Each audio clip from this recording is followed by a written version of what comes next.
my bread alone. Yeah, this word got food in it. Stepping on the devil dome, you should see the bruise in it. Backing out the scripts, told a demon to stand down. Go against the Most High, we gon' see how it pan out. The Father gave me hope, fill me with the ghosts. Now they hate it when I glow.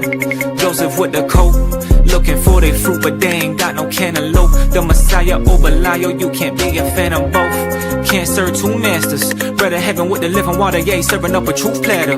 We ain't idolizing no folly, now we setting up a new standard. When Christ touched down, make the whole earth shake like Bruce Banner. Yeah, bringing them troops to ya. End times getting spookier, warfare getting nuclear, mankind getting goofier. They intoxicated with a wine, damn, she done roofied them. I'm checking every word, spirit doctrine like a proofreader. I hate these Nicolatans, hate these graven idols, man, I hate these flipping pagans. Try to play my father and I hate these imitations. Screaming out Hosanna, we escape that simulation. Better flee to me, vote these or else that lake is where you layin'. Great is he inside of me, casting out this net like I was by the Sea of Galilee. Harvest gon' be plenty, but the laborers are few. Matthew 17 and 20, there ain't nothing we can't do. I can't be no lukewarm, fringes with the blue on. Devil wanna deal, but I told him this ain't Groupon. Praise to the Almighty, you know we gon' sing a new song. Hail the King of King, the ultra low, no Jimmy Neutron. If you keep his laws and his commands, then we can fellowship. I don't get with Pharisees and I don't rock with Hellenists. I ain't praising man, cause only Father get my reverence. I'm swimming in the word, it got me feeling like a yellowfin. Yeah, big stepper, Mr. Demon Chin Checker, trying to hear that well done, cause I feel that displeasure. Father pouring out the wrath, and he got a big measure. If it ain't about the kingdom, then I don't give a six letter. You got faith in the Messiah, you got power. I was clean up in that blood just like a shower. Isaiah 5, you were the vine that came out sour, but now we stand and giving glory in this hour. Yeah, we breaking them curses, fleeing the ways of the serpent. Follow his word and pray for discernment, cause they want us laying in hearses. We gotta rise up, raise and resurface. Choose life and stay in your purpose. The price was paid like a merchant, through Christ who came as a servant. See, the kingdom is really the bag, but yet somehow they chasing a Birkin. After this you ain't getting a chance, while you living you can't better search him. Gotta call on his name like it's urgent, never knowing that day is emerging. So repent at the weight of perversions, judgment coming, that thing is for certain. Let's go.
Shalom, Shalom, family.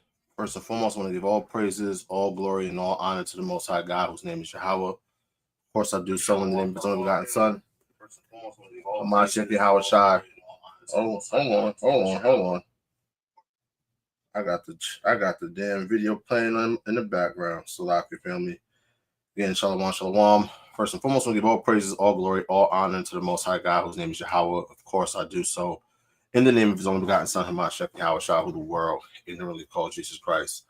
It is your brother Shar Ahrayahla here, House of Bread, and we man about to go over this video, right? Do a little reaction, right? So shout out to all the camps, right? All the righteous brothers in camps, right? If you're a wicked nigga, no shout out to you, right? But shout out to the brothers of Genesis, man. My brother Deacon and my brother Hasad. Man, I love them brothers, man. I was actually on the phone with them the other day. And man, oh man. It's so funny because I was chilling, right? And as some of y'all know, I haven't been very active on Clubhouse in quite some time. Right. I see the brother Quadazop. He was in the room when these debates were happening. And man, let me tell you, I think it was the day after one of my brothers. I'm not going to put his name out there. I'm not going to put him on blast. But one of my brothers from the West Coast, brother is not part of House of Bread. He's not part of Genesis. He's not part. He's part of a camp, but he believes, and keeps the Sabbath every Friday, Saturday, right? And bro hit me up. It was like, yo, bro. He said, man, this brother Hasad did this one brother so dirty. And I was like, oh, man, I got to check this out. So when I saw that the brothers, Deacon and Hasad had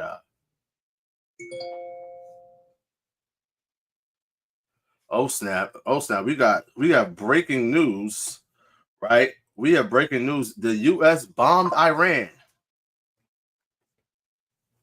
The U.S. bombed Iran. Oh man. Hold on. We got breaking news. All praise to the Most High. We have major breaking news right now. The United States has just struck Iranian nuclear sites. Confirmed, the United States has struck Iran. Minutes ago, Donald Trump just put out a Truth Social post saying, we have completed our very successful attack on 3 nuclear sites in Iran, including Fordo, Natanz, and Esfahan. All planes are now outside of Iran airspace.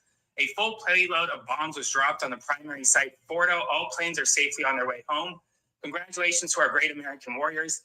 There is not another military in the world that could have done this. Now is the time for peace. Thank you for your attention to this matter. This is breaking news right now. The United States has struck Iran. This is an act of war. The United States is at war with Iran. Now he wants peace.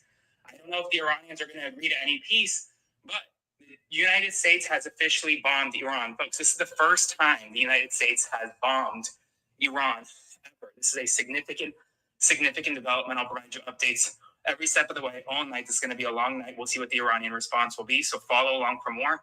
Get ready. We'll get major breaking news right now.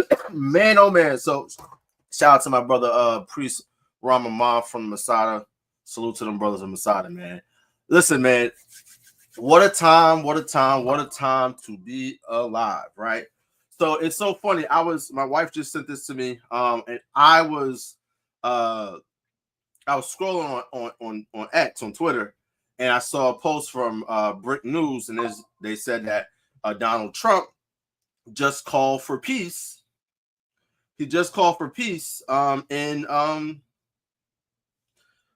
Iran. I'm like, okay. And the first thing on my mind is, when they shall say peace and safety, then sudden destruction, right? So now the United States is involved with this war, with this conflict with Iran, right? And it's so funny. we're going to dive into the video in a bit, but again, this is breaking news, right? We are in World War III.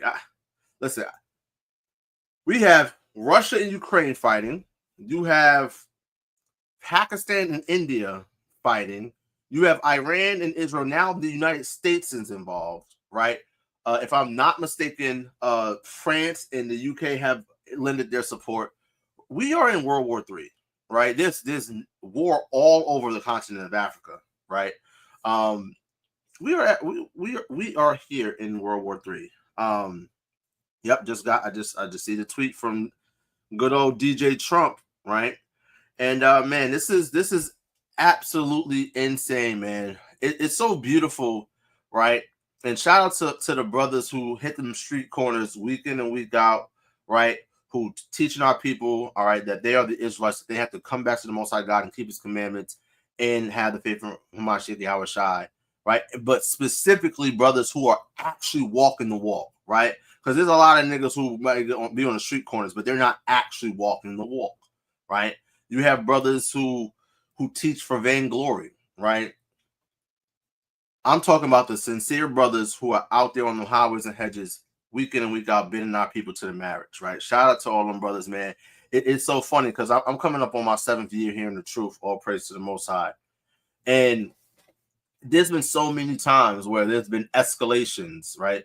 Listen, I thought World War III was about to happen when Trump killed who did he kill from that top general, right? When they killed that top general from Iran, I thought the war was about to kick off right then and there, right? When Russia invaded Ukraine, I said, "Oh snap! This. You know what I mean? We're that much closer." But seeing, the Zionist Israeli regime, right, of the state of Israel, attacking a sovereign state in the Islamic Republic of Iran, right? It's like, oh wow, we are really here, right? Knocking on the door of World War III. Because when we understand biblical prophecy, right? And the key to understanding biblical prophecy is the keeping of His commandments, right? And let me pull up the Bible real quick, right? Right. Check this out, right? Let's dive into the scripts real quick, right? So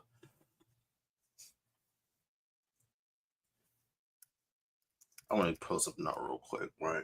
Because check this out, right? So the mere fact that you have the United States of America, right, aiding Israel in their illegal war, right? This is a term that's been thrown around in the news. Illegal war. I don't know what a legal war is, but just to attack a sovereign country, that's a declaration of war, right?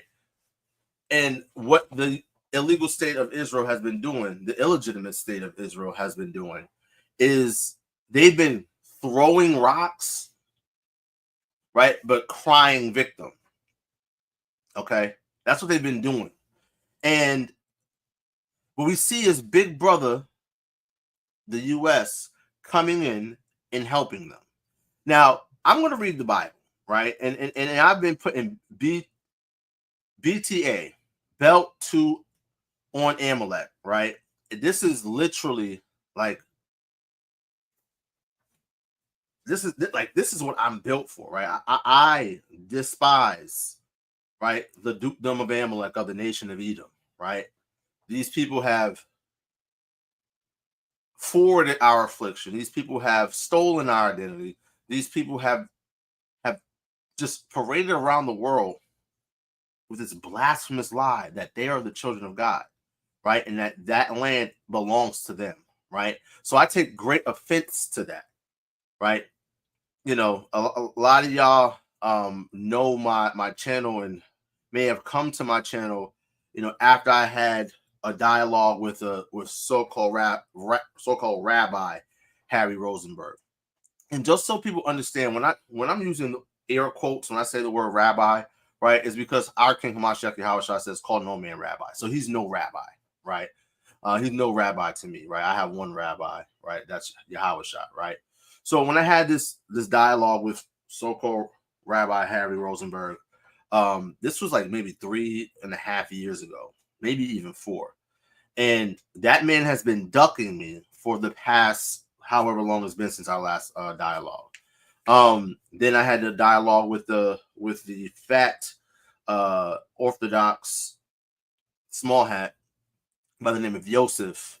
That John did like crazy numbers. I think at the time before my channel got clicked, it had like over 80,000 views, right?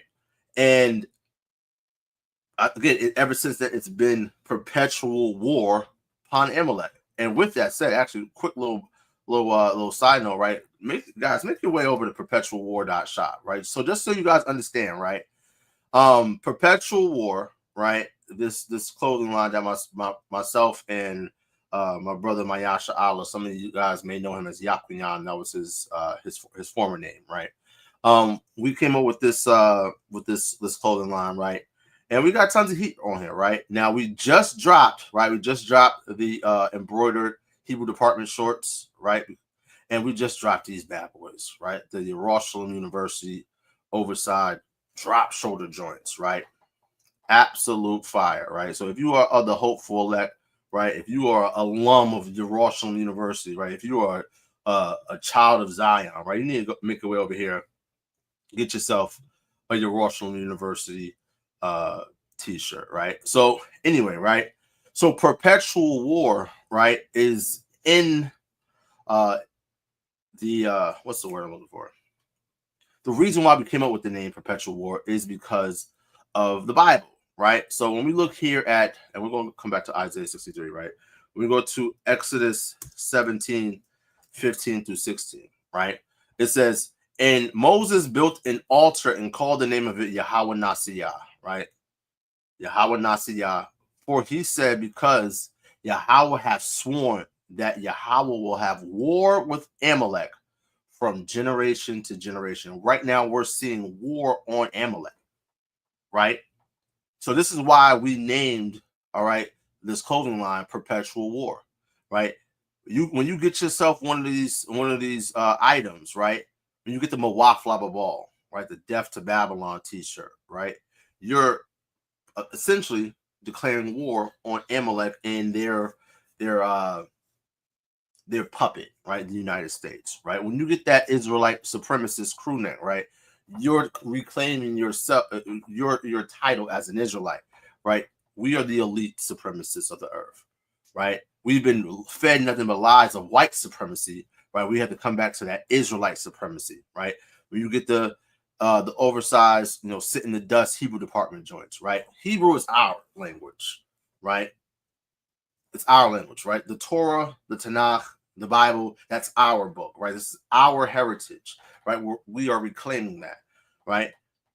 When you get, again, the Yerushalayim University, right? We are Jerusalem, right? We are the true Jerusalem. And Jerusalem is currently being occupied and trodden down of Gentiles, and not just any Gentiles, but the residue of the heathen, the residue of the Gentiles, right? The dukedom of Amalecch, right? So when we look at what's going on, right, in biblical prophecy, and we're measuring the time diligently within itself, right? We see that the Most High God is making good on this promise that he's making war with Amalecch from generation to generation. The mere fact that since these people stepped foot in our land, that's not the Palestinians' land, right? It's not the so-called Israeli or Jewish man's land. That is the land of so-called blacks, Hispanics, and Native Americans, who are emphatically the children of Israel, the true descendants of the children of Israel, right? And of course, the land of all the Israelites who are scattered to the four corners of the earth, right? Not just, of course, the Western Hemisphere. So let's go back to Isaiah chapter 63, right? So Isaiah 63 in verse 1, it says, who is this that cometh from Edom with dyed garments from Basra? This that is glorious in his apparel, traveling in the greatness of his strength. I that speak in righteousness, mighty to save. So this is a prophecy about how the Most High God's going to send his arm, right? Right? Your arm is your strength, right? When we look at the Hebrew word for arm, right, it's the Hebrew word zarawai, right, zarawai. And the etymological root is the Hebrew word zarai, which means seed. So let's say, for instance, Jacob, whose name was changed to Israel, right? When he prophesied to his sons what would befall them in the last days, he said, Reuben, thou art my firstborn, right? The excellency of dignity, my strength, right? Your arm is your strength, right? So your firstborn son, right? That's your strength. So when the scriptures talk about who is the arm of the Lord revealed to, of course, it's talking about the Son of the Most High God, the only begotten of the Father, right? Hamashiach Yahawashi is his name, not Yeshua, not Yahusha, not Yeshua, right? Not a Yeshaya, right? Not Jesus, not Jesus, but Yahawashi Hamashiach, right? He is the arm of the Lord, and he is who will be fulfilling Isaiah the 63rd chapter, right? It says, wherefore art thou red in thine apparel, and thy garments like him that treadeth in the wine fat? I have trodden the winepress alone, and other people there was none with me. For I will tread them in my anger, and trample them in my fury, and their blood shall be sprinkled upon my garments, and I will stain all my raiment. For the day of vengeance. See, the Christian church failed to let us know that the gospel, which we read about just 3 chapters prior, right, in Isaiah the 60th chapter, 2 chapters prior, Isaiah the 61st chapter, that the gospel entails a day of vengeance, right, of our God, right? So Yahawashi, who is going to be the first to literally act out God's vengeance on the earth as his arm, as his only begotten, as the Son of Man who is given dominion and power to rule all the earth. He has the day of vengeance in his mind. He's sitting at the right hand of the Father right now, waiting for the Father to make his enemies his footstool, right? So he's just itching, right, to spring into action, right, to save his people, the children of Israel, from their sins, right? So when we look at biblical prophecy, right, the Messiah is coming to save the children of Israel, right, and to gather them back to the land, right, to usher them into the new covenant and to establish his kingdom on the earth, right? So it says, for the day of vengeance is in mine heart, and the year of my redeemed is come, right? He's coming to redeem us, right? Verse 5, right? Here's the key. It says, I looked and there was none to help. I looked and there was none to help. The mere fact that the state of Israel has help, has been getting help. I was looking at something, they get about $10 billion a day, or $10 million. I think it was 10 million. About $10 million a day in aid from the United States. But they have free healthcare. They have free college. They have all the things that we here in America, we've been longing for. Listen, I'm getting ready to have a child. Do you know how expensive it is to even have a child in America? This is going to cost at least $10,000 just to bring them into the earth, right?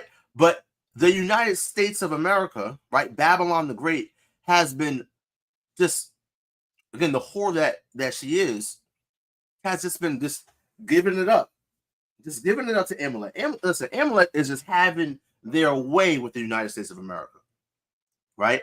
So when we look at the scriptures, it says that I looked and there was none to help, and I wondered that there was none to uphold. Therefore mine own arm brought salvation unto me, and my fury it upheld me. So obviously Yahawaah is speaking. Yahawaah is speaking through the prophet Isaiah here in the 63rd chapter, of course, throughout the book of Isaiah and the rest of the prophets, right? He's speaking. So when he says that my own arm, right? Let's look at this word for arm again. Right, I mentioned it. We have zarawai, right? Zarawai, root word is zarai, which means what? Sow, seed, right? So when we look here at zarawai, right? Arm, forearm, shoulder, strength, right? So the arm of the Lord, again, is Hamashiach Yahawashi, right? And he's coming to bring salvation, right? And to execute vengeance, right? Upon all the heathen, but specifically here in this chapter.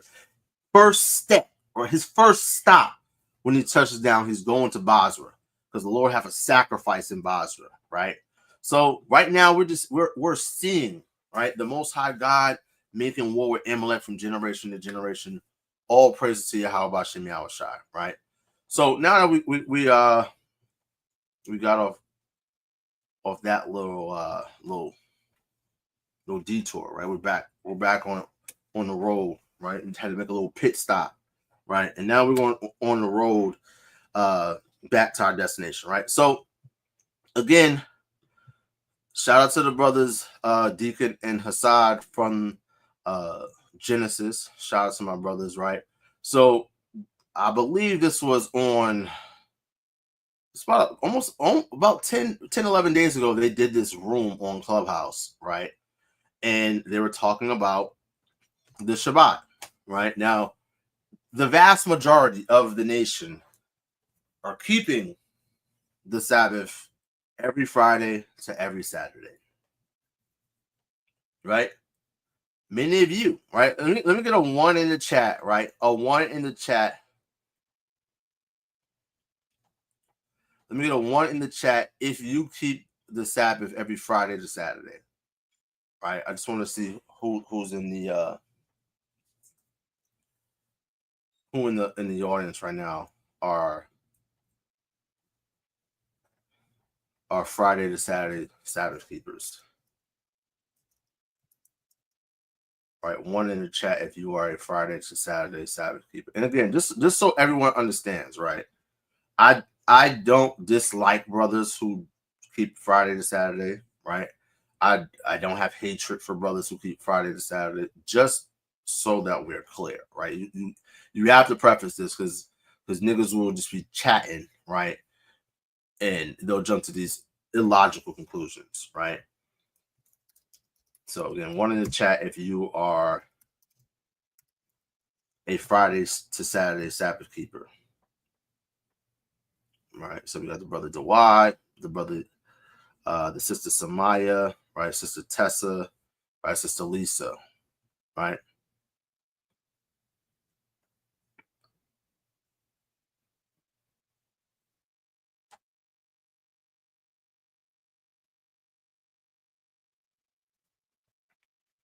Right. Okay.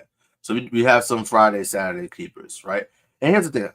Listen, I'm just gonna say it. The Sabbath is not Friday to Saturday fixed. It's not fixed to Friday to Saturday because the concept of Friday, the concept of Saturday is a Roman concept. It comes from the 4th beast, right? Who was diverse from the other beasts, right? Who thought to change laws and times, right? Even when we look at during the time that Yahawashi walked the earth, right? Let me just see real quick, right? Roman calendar, right? So when we look at the Roman calendar, right? Let me pull it up real quick, right? When was the Roman calendar replaced by the Julian calendar?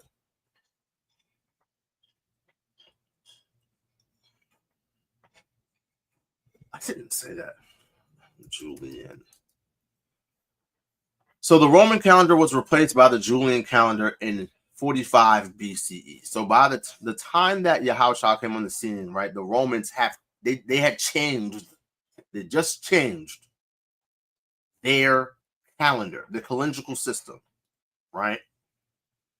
And when we dive into the intricacies of the Roman calendar and of the Julian calendar, right, it's not the same as the calendar that we have today. That calendar was changed to the Gregorian calendar, right, which came into effect in 1582, right, from of course, the order of Pope Gregory the VIII of Rome, right?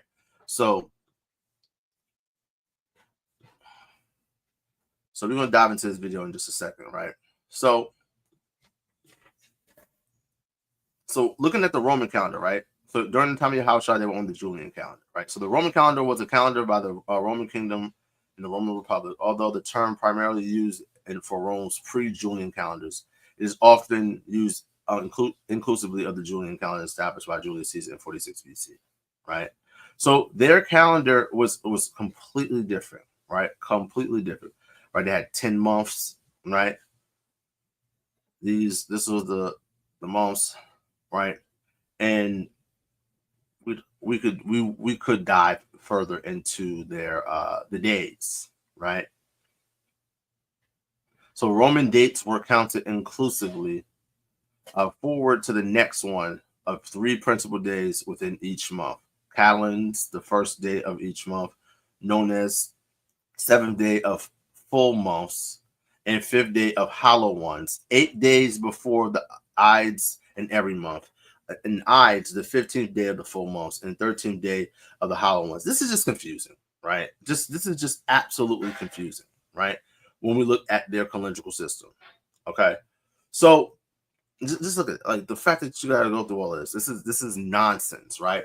So the idea of Friday to Saturday has not been the same from the beginning of time, right? And we actually just had 2 sisters at camp today, right? And the one sister, she was just thirsty for knowledge, and her actual sister, right,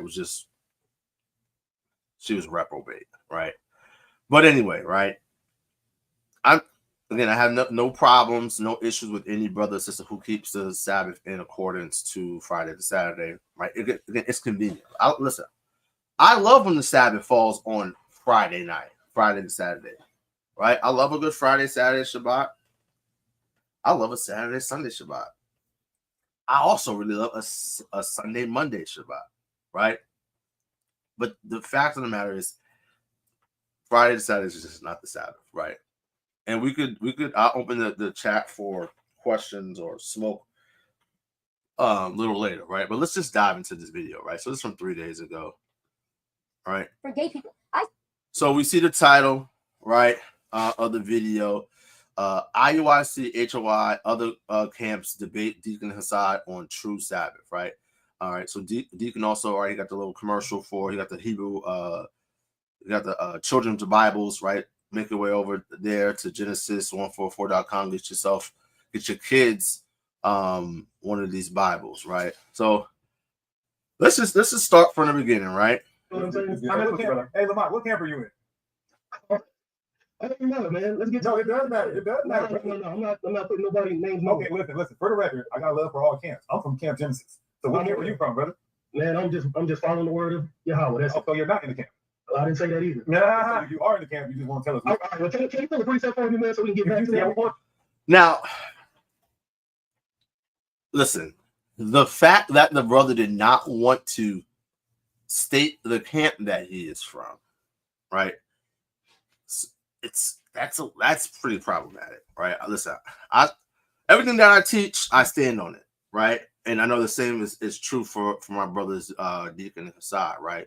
And this is why we're willing to debate these topics, right? To have these conversations about these topics, because listen, it does not make sense to have a doctrine and to teach something if you're not willing to put that teaching under scrutiny, right? And to actually talk it out with other people, right? Like we literally debate, like Clubhouse. I got tired of Clubhouse because one, it was the same conversations with the same silly Christians over and over again. And I just could not stand, right, just having to be so politically correct with a lot of these evil niggas in Israel, right?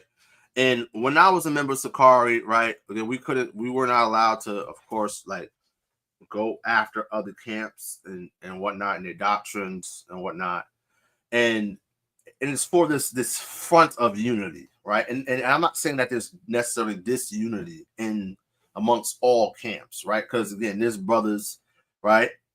Who we have difference of opinions in various different doctrines, right? We teach different things that I'm cool with, right? You know what I mean? Shout out to my brother Daraj from True Nation, right? That's literally my guy, right? I was just on the phone with that brother yesterday, right? Shout out to my brother Elliot, my brother Judah, right? From Anointing House of Saints. Those are my guys. I rock with brothers, right?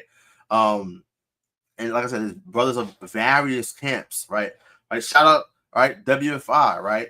Shout out to my brother Ezra, right? Shout out to my brother Yakal, right? Shout out to my brother Izar, right? Shout out to my brother Shamar, right? These are brothers that I rock with heavy, right? In other camps, right? So it's no beef there, right? It's no beef whatsoever. Now, obviously, there's niggas that I don't fuck with, right? And the niggas that I don't fuck with are evil. It just is what it is, right? But, you know, this is why, you know, the cloth that I come from, that Deacon Hasad come from, we come from, listen, we standing on business, right? We hitting those streets week in and week out, and we're going to stand on our square, and we're going to defend, right, the doctrine, right, no matter who it is, right? So that's where we're coming from. So guess what? I'm always going to rep House of Bread. You know what I mean? Listen, I'm not going to say, I'm not part of a camp, or I'm not going to not be willing to say what camp I'm part of, right? So the fact that this brother did not want to even say his camp is really, really interesting. But let's continue. Tell me what camp you're from. It's irrelevant, bro. Let's talk about that. I love the camps. I love to meet the brothers in the camp. All right, that's what I'm saying. I love all the camps too, because in my opinion, we all together. All right, here's what I'm gonna do. The Bible says let your yea be yea or nay be nay. Are you in IUIC? Yes or no? Absolutely not. Are you in GMS? Yes or no? No, I'm not. Are you in Watchman for Israel? Yes or no? Are you in Watchman for Israel? Man. Are you in WFI? Are you in WFI? Yes or no? Much respect to Mighty Warrior, not Quorum, but no, I'm not WFI. Oh, okay. Hey, brother, you know we're just gonna keep going until we're talking about it. I know we keep it every Friday, Sunday, and of course everybody knows that's HOI. Now, we don't bang on brothers because they're keeping it however they keep it. We just talk. What's your question, brother? What do you call us dumbasses? Are you never sees that? Man, read Genesis 1:16. I got you, no problem. Brother, we're gonna read it, I promise you. Are you in the IUIC, yes or no? Are you in the IUIC? Yeah. Okay. Why the teacher said Jesus was right? All right, so let's. This is Yahawash has chosen people. But yeah, we're not from here. We have kingdom friendly. Answer it in reverse. And real quick, to your credit, again, even if the new moon was the full moon, that doesn't prove a Friday to Saturday night Sabbath. But just to disprove the full moon to new moon thing, I'm gonna read Sirach 43, and I'm gonna start at verse 6 in the GNT. It says, "He made the moon also to serve in her season for a declaration of times and a sign of the world." Watch this.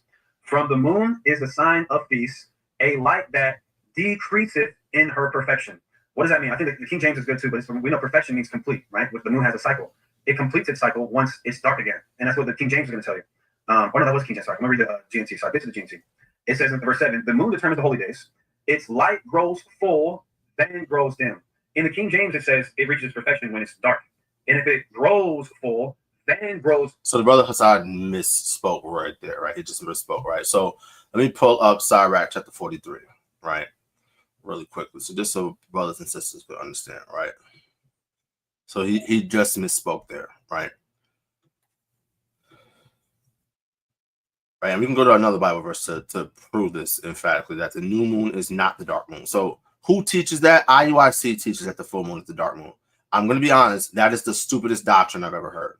It's just dumb, right? But again, there's no new thing under the sun, right? The Essenes, they also, if I'm not mistaken, believe that the new moon is the full moon. This is just nonsensical, right? So Sirach 43 in verse 6, it says, "He made the moon also to serve in her season." So the moon has a purpose, right? When we read Genesis, right, the Most High God put lights in the firmament, right? Right, you got the stars, and then you got the sun and the moon. The sun to rule the day, and the moon to rule the evening/night, right? So it says the moon was made to serve in her season for a declaration of times and a sign of the world. A declaration of times. What times? The appointed times. The appointed times are the feast days. It says, "From the moon is the sign of feast, a light that decreaseth in her perfection. So when the moon is full, right, completely covered in light, that's when it's perfect or complete or whole, right? So you have a new moon, which is a dark moon. It waxes as a waxing crescent. Wax means to grow, right? You have a waxing crescent. Then you have a first half moon, right? Then it becomes a waxing gibbous moon, right? Right after the first half moon, right? And then it goes to a full moon, right? And from it being full, it decreaseth, right? So where we at, verse 7, right? From the moon is a sign of feast, a light that decreaseth in her perfection. So now it begins to wane, right? You have a waning gibbous. Then you have the other half moon, and then that wanes as a waning crescent back to being dark, right? The month is called after her name, increasing wonderfully in her changing. Now, this is where things, right, get misconstrued by the brothers of IUIC. I'm just being honest, right? So the month is called after her name. The Hebrew word for month is the word chadash, right? Some people might say chodesh, right? But it's the word chadash, right? Chadash means month, right? It also means new moon, right? So the month is called after her name, right? Increasing wonderfully in her changing. So when it's new, right, which gives the name of the month, right? We had the word month goes back to the word moon, right? In the Hebrew, we just had the word chadash, which means month or new moon, right? So it goes on to say, right, it increases wonderfully in her changing. So the new moon, right, which is dark, it starts to wax or increase in her changing, right? So just to clarify that, like I said, the brother did misspeak right there. And let me just go to Psalms 81 and verse 3, right? Watch this. It says, blow up the trumpet in the new moon, Bachadash, right? In the time appointed on our solemn feast day. So now let's look at this in a couple other translations, right? Let's look at the NKJV. Blow the trumpet at the time of the new moon. At the full moon on our solemn feast day. The NLT, blow the ram's horn at new moon, and again at full moon to call a festival. Right? So now when we look here and just look at the Hebrew, right? We have the word chadash, right? We see ba chadash. Ba means in or on. Blow up the trumpet, ba chadash, in the new moon, right? Ba kasad, in the time appointed. Now, we're seeing a juxtaposition between Chadash, which is new moon, or this means month as well. And we see, like I said, we see that juxtaposed to this word kasa, right? So when you look at the word kasa, oh, what does it mean? Full moon. Properly fullness, right? Let's look at the etymological root, right? A verb, which means to cover, to hide, to conceal, covering, overwhelmed, clad, right? If something's clad, right, it's covered. What is the moon covered with when it's full? It's covered with light.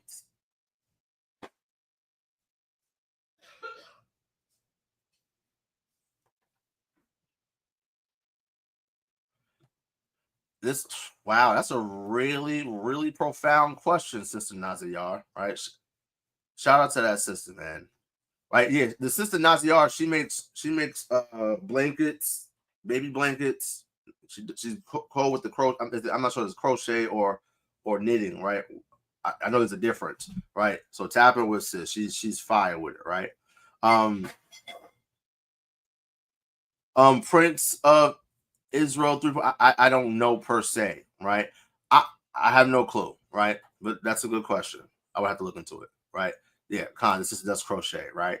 So, but she made a great question, right? How you start your new days in darkness, but not the new moon. Questions that need answers, right? So, again, it's clear, right? That the new moon is not the full moon. It's just not, right? Them brothers are sadly mistaken, right? So let's dive back into the video.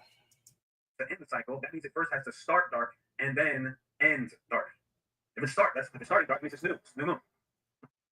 Also, too, you can watch a video that we did. It's called Deacon ASAP cleans up, trying to clean up, because they did a response to our Lunar Sabbath video, and in that response video, they were talking shit about us. You know what I mean? But what's it called? It's called Deacon ASAP. It's all right. Go on YouTube. It's a live that we responded to them. Remember I put Deacon ASAP's face on that nigga mopping the floor. Yeah, I know. I'm sorry. Brothers and sisters in IUIC, you guys, there's a reason why in this community some people don't like you guys. And I'm not saying I'm one of the cult.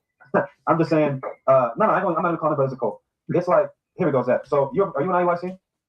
Who, me? No, Zach, not that. He just said that him and some of us are dumbass. He's up top, so we'll do with him. Yeah. But Jay, that video, it's only 2 videos that we did on IUIC when they said that Yahawashi Christ is the God of the Old Testament, and then we responded to the Lunar Sabbath. So it's a couple months ago. And in that video, Deacon ASAP, he pulls, that's the guy with the big eyes, right, Hasad? I don't know. Right, Deacon Eichmann. He pulls a source, an Akkadian source, and he says, this Akkadian word, he goes to the Akkadian word that says Sabbathon, and he says that, see, this means the new moon is the dark moon. But the very source he read said, no, he said the new moon is the full moon, but the very source he read, this was in live real time. He read a source that he thought was proving his point, and it said, this means that the new moon is the dark moon, and the Sabbath is 2 weeks later after that. He literally killed himself. Oh, okay. I thought they got it connected. I thought they got it from, so I heard something about Nathaniel had a dream about it. That's why I thought it was like kind of cultish. But if they misunderstood the source, then I get it. Brothers. All right, we're gonna read it. I promise you. Are you a member of IUIC? Yes or no? Are you a member of IUIC? Yeah. Okay. Which city? So I can get you in trouble. Go ahead. Which city? yo, Hasad's a clown, man. He said so I can get you in trouble. Oh my God. Just so you know, I haven't watched this yet, right? I have not watched this. I literally watched like the intro part. I said, nah, I gotta react to this video, right? But man, Hasad that's a funny brother, man. God, they're gonna have you on down the ground doing so many push-ups after this. All right. Genesis 1:16. They don't make nobody Genesis 1:16, and God made 2 great lights. The greater light to rule the day, and the lesser light. Watch this. What is a great light? What is a great light? Can't do light. Yeah. Okay. Now everybody. I'm gonna tell everybody. You just have the bill, bro. Yeah. So his point is, I can tell based on the scripture he's going to, and what he said in the comment section is, how can the new moon be dark when you can't see it? This brother must not have ever seen a dark moon in the sky, because guess what? You can still see it. When the moon is dark, you can still see it. It's just not as bright as it is when it's full or half. So to insinuate that you can't see a dark moon is a complete and utter lie. Now let's get to the fun games. Can you show me, Zephaniah, where you're not allowed to buy and sell on the new moon? That's a Nehemiah. Show me where in Nehemiah you can't buy and sell on the new moon specifically. Sorry. Show me the Torah. Zephaniah, show me the Torah where you cannot buy or sell on the new moon. I got you. So just show me the Torah. He ran. He got the phone call. We're clipping that. No, we're clipping that. IUIC runs for 10. No, Deacon, I'm going to tell you exactly what happened. That nigga was texting one of his officers and said, I'm on here going against Deacon ASAP right now. That nigga said, you're what? Against who? And that nigga said, get the fuck out of there right now. No, but that's a cool question. Where in the Torah? We know sin is the transgression of the law. Where in the Torah does the Bible say that you cannot buy or sell on the new moon? So that's going to be a cut. All right, so let's get the next person on. Who's on here? Hey, so I'll give a quick deep. Hey, everybody, take a minute to follow the moderators. Take a quick minute to follow the moderators. Also, get rid of those people. All right, so when someone says, are we allowed to buy and sell on solemn days? So when you say solemn days, Prince of Israel 3.0, what do you mean by that? Right? What do you mean by that? So I gotta give me a soundboard, right? I really gotta get a soundboard, right? Juice, he's like, what do you mean by that? Right? So no, but seriously, what do you mean by that, Prince of Israel? When you're saying solemn days, what are you referring to?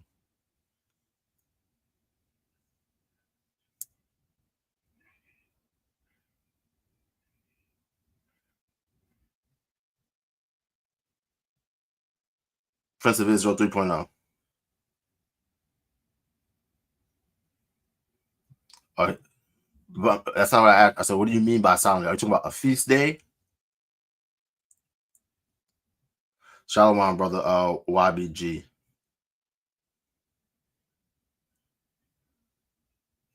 Well, the Sabbath is a set apart day, brother. Is it not? And you're not. you're specifically told not to work on the Sabbath, right? When you dive into the word for work, right? I'll show you. Watch this. Leviticus 23.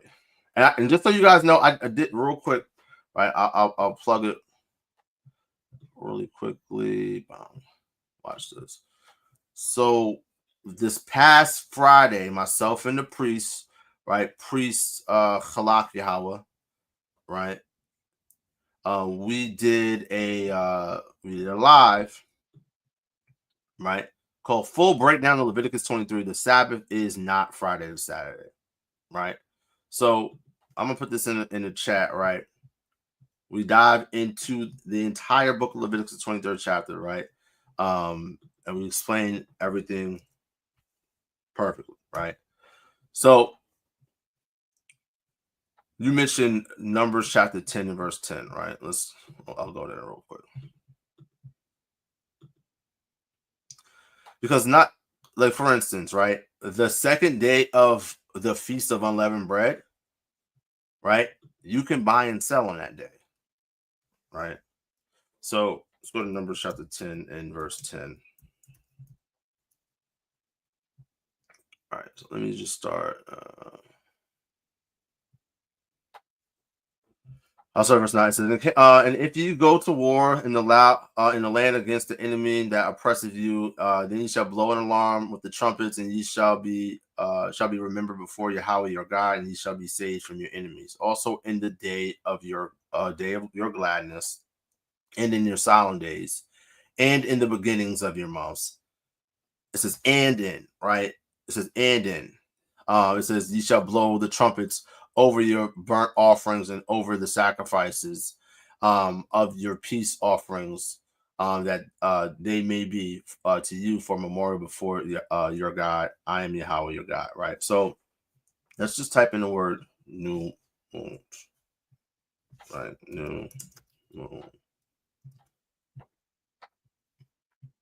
So the phrase new moons does not appear in Torah right here. Let's look at the word new moon in general. New moon. I don't see it right there, but when we go back to Numbers 10 and 10, right? This is talking about the new moon, obviously, right? So let's take a look at it.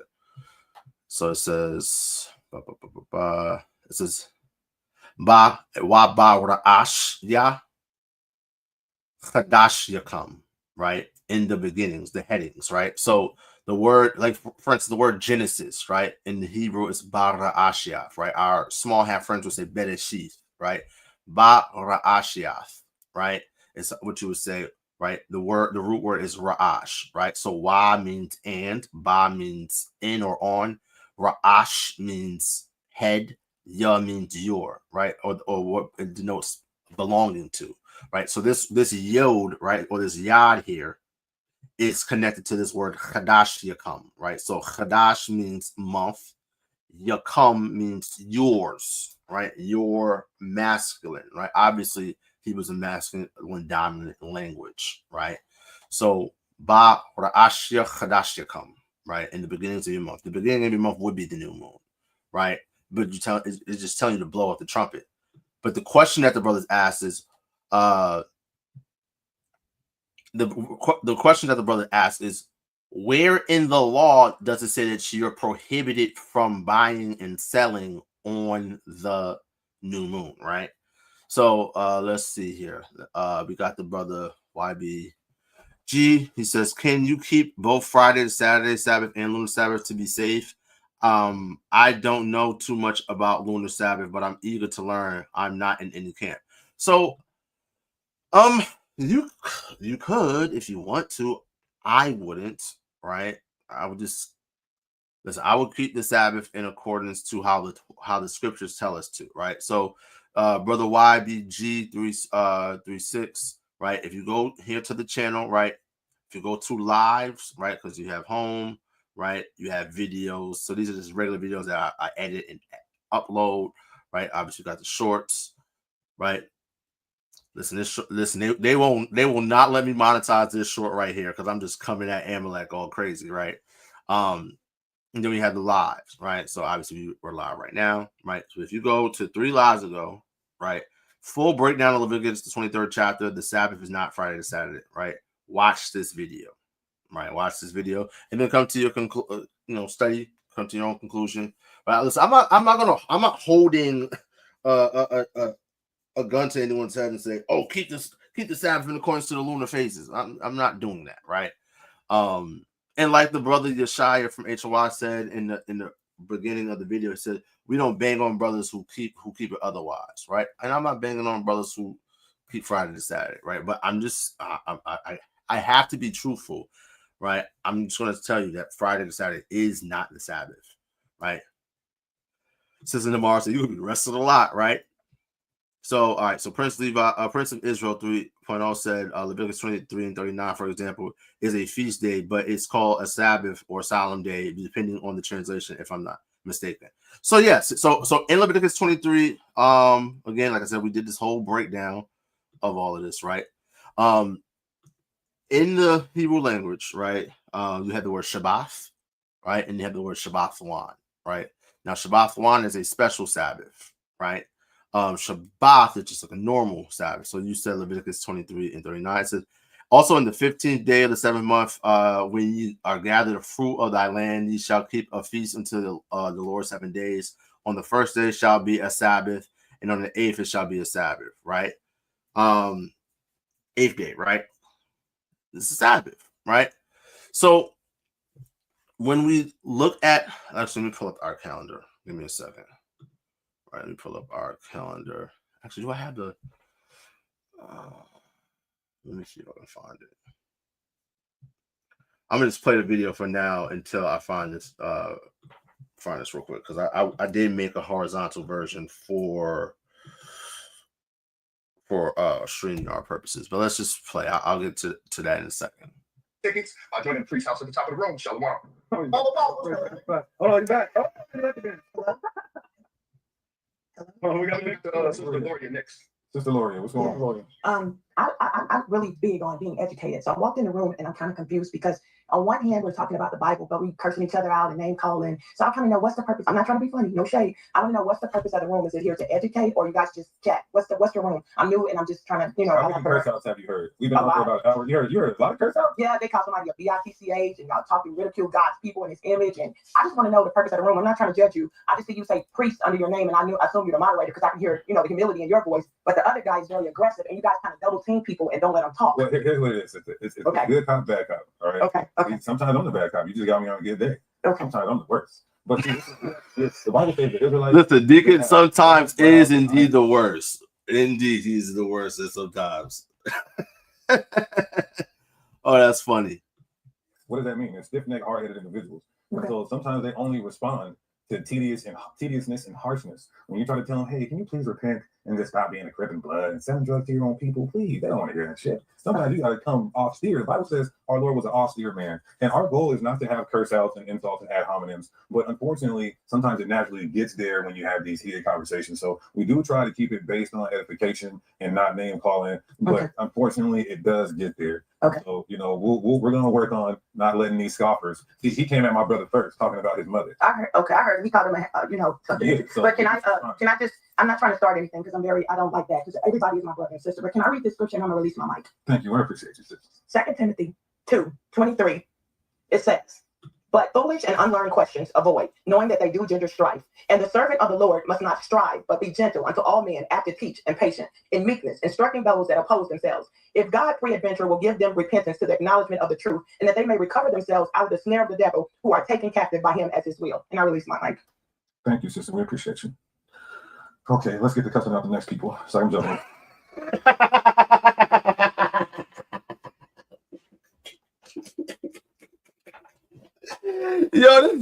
This nigga Deacon is he is one of one. Let me tell you something. Let me tell you that Deacon Hakah, right, is one of one. Brother's one on one. I've never met another nigga like Deacon. That was hilarious, right? So let me see. Get caught up with the chat. Shout out to the Masalah. Shout out to my brother Yadi Adaya, right? Big Yadi. Right, them brothers doing powerful things over there. Right. So check this out. Right. So the brother was asking about he was asking, actually, let me not do it this way. Let me go ahead and just pull it up, right, on the screen, so that way I can make it larger.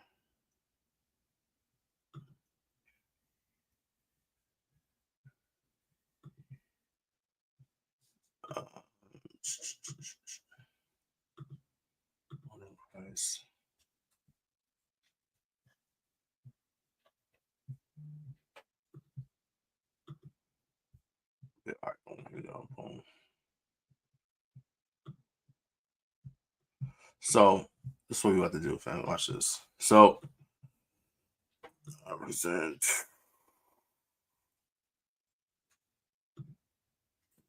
I can do it like that.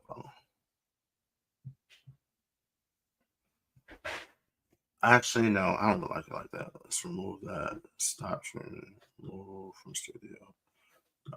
Stop streaming. All right, boom. Present. Share screen. Bottom. All right. So here's our calendar here, House of Bread, right? So we got our first month of Abib, right? So just so people understand, right? Us here at the House of Bread, right, as well as Genesis, right, as well as the Masada, as well as Aram Gadol Gibarium, as well as Yahawah's camp, right? We all keep the Sabbath in accordance to the lunar phases, right? Because the Bible tells us that from the moon comes the sign of feast, right? Leviticus, the 23rd chapter, the first feast that is mentioned is the Sabbath, right? So every new moon, right, is a Shabbat, right? Every new moon is a Shabbat, right? Not every Shabbat is a new moon, right? And with the exception of the seventh new moon, which is the Feast of Trumpets, is a Shabbat one, right? A Shabbat one is a special Sabbath, right? So your Shabbat restrictions, of course, no work, right? Right. When we look at what the word for work, it also means business. What you do when you engage in business, you buy and you sell, right? So when the scriptures tell us you rest on the Sabbath, you don't do any work, that includes buying and selling. That's work, right? So no work, no buying and selling, no kindling of fire / cooking, right? You have a group of ragtag niggas, right, known as the IUIC, right, an evil organization, right? These niggas literally teach you that you can cook on the Sabbath. Every single member of that organization is worthy of death by stoning, according to the law of God. They teach you that I have witnessed them with my own 2 eyes engaging in buying and selling on their Sabbath and cooking, having cookouts on their Sabbath, and their excuse is that, oh, we're priests after the order of Melchizedek. I would love for a nigga who likes to use that excuse to show me a book, chapter, verse that says that any of you niggas are priests after the order of Melchizedek. I would love to see it. I haven't found it yet. Please correct me if I'm wrong, right? But even that does not give you the license to profane God's Sabbath, right? So let's continue, right? So on the Shabbat, let them tell them that they're in the new covenant, right? According to the new covenant, you would not be breaking God's laws. These guys are evil, right? Anyway, so you're not allowed to kindle fires or cook on the Sabbath, right? Please note that a Hebrew day is from evening to evening, right? There are people that teach that the Sabbath is just 12 hours, right? I had a brother trying to teach me that a day is just 12 hours. Niggas who teach that are stupid. I'm sorry. They're just not smart, right? So all new moons, with the exception of the 7th new moon, is a Shabbat. The yellow highlighted days are Shabbat one, i.e. special Sabbaths. All Shabbat restrictions apply to these special Sabbaths, with the exception of cooking or kindling a fire, right? Because they're feast days. So, for instance, right, you have new moon, right, of Abib, that's a Sabbath, right? Right? You treat it as a Sabbath, right? You don't buy or sell, you don't work, right? You don't, cook, kindle fires, right? That's the new moon, right? Then 7 days later, on which will be the 8th day of the month, will be your second Sabbath, right? Of the month, right? Of course, I have on here day 10, the day that you're supposed to separate your lamb for Pesach, right? Of course, Pesach is the 14th day, right? And then the 15th day would be the first day of the Feast of Unleavened Bread. The first day of the Feast of Unleavened Bread, right? So that's day 15, 16, 17, 18, 19, 20, 21, right? That both the first and last days of the Feast of Unleavened Bread are Shabbat one, right? So you can cook, right? You can't do anything else, right? When it says no servile work, it's talking about, right, no going to work, right, on the plantation, no buying and selling if you're an entrepreneur, right? The only thing that you can do on these Shabbat, on these special Sabbaths, is to cook, right? That's it, all right? And this is perfect because this will be day 21, right? And Shabbat 4 right here, right? This will be your 22nd day of the month, right? And this day you would not be able to buy or sell, right? You would not be able to cook. So you're doing all your preparation, right, on this day, for this day, right? So now every other month, right? Again, you have to put the makeup Passover dates for people, right? Makeup unleavened bread all in here, right? So 2 gets a little wonky, right? But then you go into months 3, 4, right? 5, 6, right? Very simple. Month 8 was 10, 11, right? You have just your new moon, right? Which is the Sabbath. You get Shabbat 2, Shabbat 3, Shabbat 4, right? So when we look here at, for instance, the Feast of First Fruits. The Feast of First Fruits is this upcoming Monday evening, right? It says no servile work. It's a Shabbat line, right? So you can cook, right? But you're not supposed to be going to the plantation. So guess what? I will be taking off Monday through Thursday. I'll be taking off from Monday through Wednesday, right? So I won't be working because I'm going to be preparing for Feast of First Fruits and whatnot, right? The next day will be the Shabbat, right? So very, very simple, very easy to follow along, right? Now the link for our calendar, right? You can find it, right, in our bio, right? So if you go to Instagram, you go to House of Bread Camp, right? House of Bread Camp on Instagram. In our bio, we have 5 links, if I'm not mistaken. 5 links. Actually, let me pull it up. Yeah. We have 5 links in there in our bio. And here we have our main YouTube channel, our Facebook, our calendar. So you can go to the Google Drive and download the PDF, right? Then we have our prospect intake form, and then join the HOB Sisterhood intake form. For brothers who have filled out that prospect intake form, just so you know, we will be reaching out to brothers within the next week or so, right? And adding brothers to the prospect chat, and getting you started with the with our intake process, right? So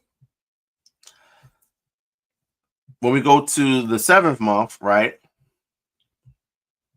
So the first day of the month is the Feast of Trumpets. It's a Shabbat one, no servile work. You can cook on this day, right? And again, all this is explained in the video, the Leviticus 23 breakdown on the channel that we did last week, right? So it's all is broken down in depth, right? So you have this 7th month is a special month, right? 7 is a number of completion. When we look at the feast days that are here in the 7th month, right? The Feast of Tabernacles is known as the Feast of Ingathering, all right? And it said that it's the end of the year, right? Not end of the year, like the calendrical year, but the end of the harvest, the year of harvest, right? So you have your Feast of Harvest, which would be your Feast of First Fruits, which, again, the way brothers calculate first fruits is incorrect, right? We did the full breakdown in Leviticus 23, right? Your Feast of Ingathering, right, for your fall harvest, that's the Feast of Tabernacles, right? So you have day 1, which would be a Shabbat one, right? Then you have the Day of Atonement on the 10th day, right? And then you have your pre-atonement Shabbat on the 9th day, right? The 15th would be a Shabbat one, right? Normally, again, on the 15th of of the month, right, would be Shabbat 3, right? But because this is a special month, right, this is a Feast of Tabernacles. You have to make an offering to the Lord by fire. Obviously, you don't make an offering to the Lord now, right? We don't have a standing priesthood or temple for you to do that, right? But again, it's a Shabbat one, right? So it says no servile work. So putting your tent together, right? Because that's right. That's part of you keeping the feast, right? You can do that, right? When it says no servile work, right? Again, all the things that God tells you to do for those days, you can do, right? So then, of course, day 2 through 6, right? These are normal working days, right? Normal working days, right? Then you have day 21, right? Which is the Shabbat. There's another Shabbat one. This would typically be a working day, right? And then you have day 22, which would be a Shabbat one as well, which it calls it the 8th day of the Feast of Tabernacles. Feast of Tabernacles is truly 7 days, but the 8th day after that 7th day is a special Sabbath as well. So you can cook on this day as well, right? So all of this, like I said, is this is in the link in our bio on Instagram. All right. So let's go ahead and stop screen and let's get back into this video. Share screen.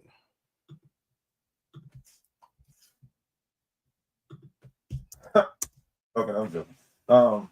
Who is next in the queue here, Hasad? Zeph and I keep coming pause in and out of the room. And we got a bunch of IUIC brothers and sisters in the chat who keep posting the links to their room. You guys, let's not make this anything that don't need to. I have a question. Okay, well let's stick to the queue. What's the he actually was next in the queue, Malak. I didn't know if he wanted to speak. Okay, go ahead. Yeah. I have a question, right? For the people that keep the Friday and Saturday Sabbath. During the time when Christ walked the earth, Rome kept the nominal cycle. So how if Friday and Saturday was a Sabbath that everybody had to keep, how would they be able to determine that during when Rome was keeping the nominal cycle? That's my question. Well, I don't think we have any. Well, we'll see. We'll see if we have anybody who wants to talk specifically about that, then they can answer that question. So let's go to Kadeem. Oh, he just took a phone call real quick. Kadeem. Yo, what I do? Give me till like 4:55. Give me till I can speak. I was just tuning in. Anyhow, what to go about? Oh, that's my brother Mir. Shout out to my brother Mir, man. That's my guy. I can do that. Follow the room. To keep the laws of God. Because I'm in the laws of the crap. Wait, but what do you mean by he hope we know what that means? What you mean by that?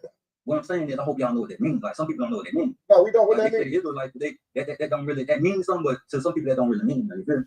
Okay, break it down. Enlighten us. What I'm saying is, man, when I come on here, man, and I see brothers that saying the Israelite, that means if I come amongst y'all, I'm a stranger, right? I'm suspecting y'all to treat me not like the world treat me. You feel me? Because the world, they turned their back on me. I've been alone in this motherfucking world for over what? 10 years? You feel what I'm saying? All my friends turned their back on me. You feel what I'm saying? Family, niggas call me crazy, but I'm like the only man standing out here. So what I'm saying is I don't keep no Sabbath. The reason why I'm going to tell you this because I'm in captivity. I'm fulfilling the law. Y'all talking about the law? I'm fulfilling. I ain't keeping because I'm in captivity. So what I'm on here is this is my second time being on the clubhouse ever, and I heard about this situation for some years now. You know what I'm saying? With Wet 100 and all that. But brothers, man, you know what I'm saying? I've been in this game for over 16 years, man, for the work, right? And I got 18-year-old son. You know what I'm saying? It started when I was 21. I'm like 40 now, right? So what I'm saying is, man, I'm full of that work. I'm full of it, girl. My son 18 now, man. My son, he understands. All right, this nigga's an idiot. We're moving along. We made a person slavery. We're gonna go to them and say, hey, what is it like? I 100% feel you. Anyway, Kadeem, what's up, bro? He said to like 55, right? Yeah, Julian. No, brothers, can you hear me? Yeah, we hear you. What's good? What's up, brother? What's up, Deacon? Actually, I just came to give y'all some high praises because I appreciate the word y'all been spitting. So I knew a little bit closer to me, so it'll give me a lot of encouragement. Good. All praise to the Most High. Wait, hold on. I'm not no OM, King. You understand that? You definitely are. Yeah, didn't you a little bit of old head? What do you think? No, you heard that. But I appreciate y'all brothers for the words y'all been putting out. But brothers, I texted you on Instagram. I know your Instagram probably full of DMs. So I was just trying to ask you about the free will thing because it was very Timothy chapter 2. The report of all men. What happens, or like, when is that happening? Niggas talking about not the free will. Antichrist, but it's saying Antichrist, people who deny the Messiah shall come. Even now, 2,000 years ago, are there many Antichrists? So the Bible doesn't talk about there being one. That we're all lions and fools and signs and wonders. So there's going to be, of course, the false prophet is a religious figure. All right, let's move this along. Yeah, I don't know. Like 100 was laying on the bed. laying on his stomach on Clubhouse. That was crazy. Nah, I had to move. I'm in my office. I had to move in the chair. I know Roy probably said something false, but keep moving. I'm gonna keep it Roy honest. Don't worry about it. I got Roy. Nobody. He did something false with it. Just, and the commandment is holy, right, and good.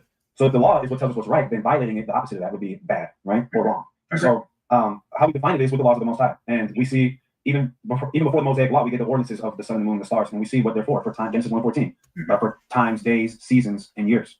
I don't know if you were in the room when I read Sirach 43. It literally says in the GNT, from the moon is how you get the feast days. It's literally what it says. So what we have to go off of is not what is most comfortable, is not what is most convenient. I understand some brothers and sisters do that just out of, again, convenience. But if we're going to talk about right and wrong, we're supposed to be accurate in that, it's what the Bible says. It's what the Torah gives us and the instructions in it.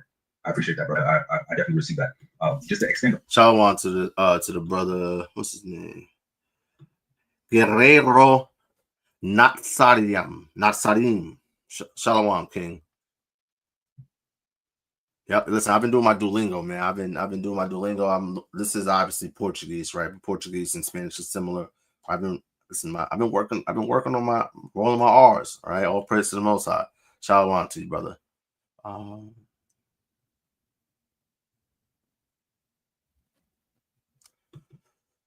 So brother said, I seen a Moabite cook their food by using the sun using a satellite dish. Would that be a sin to do and survive? I mean, it's not kindling a fire, or you don't have to work hard to. Yes, that would be a sin, brother. Cooking on the Sabbath is a sin. We're told to bake what we're going to bake the day before, and seethe. The word seethe means to boil, right? Boil or seethe what you're going to seethe the day before, right? So yeah, it would be a sin indeed to do that. Hey, Yachty, listen, man. Listen. What's so crazy is, like, I'm on what day am I on? Right, I'm on day 108, 108 days of doing my Duolingo, man. And it's been working. I mean, I got so many videos to edit. Right, last week at camp, spoke with an Ephraimite brother for a good amount of time. Right, you know what I mean, I'm bringing out the of course I'm bringing out the English, right, but I'm bringing out the Spanish too. So I'm getting a lot better. I used to be really, really good at Spanish. Like my Spanish teacher in high school thought that I was a native Spanish speaker, which I wasn't. But yeah. Shalawam to my brother Raquam. Shout out to Tio. All praise to the Most High. Let's get back into this. So you got brothers who look at, let's look at the moon, for example, the new moon. Some brothers will look at the dark moon. I think a lot of us understand that the dark moon, it could be dark for one day, it could be dark for 2 days. But then you also have brothers in who have a different thought, where the new moon is when the sliver appears, the first light. What's your thought on it? I can speak on that this time. So the reason why we don't agree with the first slither being the new moon, because you have to have a preparation day before the Sabbath. So if you don't know when the first slither is coming in and you're looking for it, and you're saying, okay, the first slither is here, it's the Sabbath. You didn't even have a prep day. You know what I'm saying? Because we were in the tower waiting for the first slither, and you said sometimes it can appear dark twice. And then they said, okay, look, the night comes in, it's the first slither. Oh, the Sabbath started now. How do we have a prep day then? Interesting. So if I'm hearing you correctly, priest, what you're saying is the new moon would be the Sabbath day. Is that right? Right. And if the new moon is the first slither, and they're looking out for that first slither, how can they prep for it? Got you. Would you be able to buy yourself on that new moon first Sabbath? No. Okay. So you would not. Yeah, the fact that Amos chapter 8 tells you can't buy on the new moon, but we don't see anywhere in the Torah where it gives those restrictions, let you know that they're one and the same. All we see is right. So speaking of Amos, the 8th chapter, right? Literally, right? We did a video a few days ago, right? Amos 8 and 9. Will God make the sun set at noon in 2025? Right. So when you look at Amos the 8th chapter, and obviously we go here, right, as lunar Sabbath proponents, right? We go here to prove that there is clearly a prohibition of engaging in commerce, right? That's being attested to in Amos 8 and verse 5, right? When we look at the totality of it, right? Right? It says basket of fruit in Israel's captivity, right? That's what it's really for, a judgment on Israel, right? So when we look at this in totality, right, we see also the famine of the word, right? Right, verse 11 says, behold, the days come to the Lord, Lord God, that I will send a famine in the land, not a famine of bread, nor a thirst for water, but of hearing the words of the Lord. Right now, there's been famines of the word of the Lord throughout the land in various places. Right, we even read during the time before Samuel was born. Right, it says that there was no king in Israel, and everyone did what was right in his own eyes. Right, and that there was no prophet, there was no open vision. Right, so the Lord wasn't speaking through the prophets for quite some time. Right, until of course Samuel comes on the scene, right? So that's a famine of the word, right? And when again you don't got the prophets, right? When you don't got righteousness going forth, right? The Lord ain't speaking to the people, right? So there's been various times in which there's been a famine of the word, right? However, the key verse here, right, in verse 9, it says, "And it shall come to pass in that day, saith the Lord Yahawah, that I will cause the sun to go down at noon, and I will darken the earth in the clear day." Now, could you I would love for someone to show me, right, historically, this happening. Just guys, let's think of it like this, right? You are driving, right? Let's say you're driving to a doctor's appointment, right? Your appointment is at 12:30, right? You're in your car at 11:45, right? Because you're responsible, right? And you show up places early instead of being late, right? So you're driving on the highway, right? It's now 12 o'clock noon. The sun is directly overhead, right? At the highest point that it would be during the day. And it just sets. Just the sun disappears and it plunges the world into darkness. Could you imagine how chaotic of a situation that would be? Brother Raquan, thawadath, Barakath, YAHAWAH, shanyam-ishar, thawadath for your continuous support, brother. Right? Listen, I would not want to be on 95 on that day. Listen, let me tell you something, right? I would, or 76. Listen, 76 might be worse than 95, right? Listen, if you down in, imagine you in Atlanta, right? And you got all that, you got 75, 85, they all meeting together, right? Them crazy wide ass lanes, you driving on the highway, and the Lord causes the sun to set at noonday. If this happened, I'm sure that there would be records of this happening. There will be stories about this happening. Because guess what? Think of it. Whether you believe that the earth is a ball, right? Or if you believe that the earth is, not a ball, right? But rather, right, there's a firmament, a dome, right? Which is a hemisphere, half sphere over top of the earth, right? Separating the waters from above from the waters below, right? You don't think that, people were right about that? Also, if the sun sets here, right now the sun is, the moon's out, right? It's evening, right? On the other side of the world, the sun is up, right? Sun is up. So it's already dark over here, and the sun is up over there, right? And God causes the sun to set at noonday. The whole world is in darkness. That's a fantastic event, right? So as far as I'm concerned, this has never happened, right? But coming here to Amos chapter 8, right? And the purpose of it is, right, Amos is shown a basket of summer fruit, right? It's a harvest, right? A basket of summer fruit. Then said Yahawah unto me, the end is come upon my people of Israel. I will not again pass by them anymore.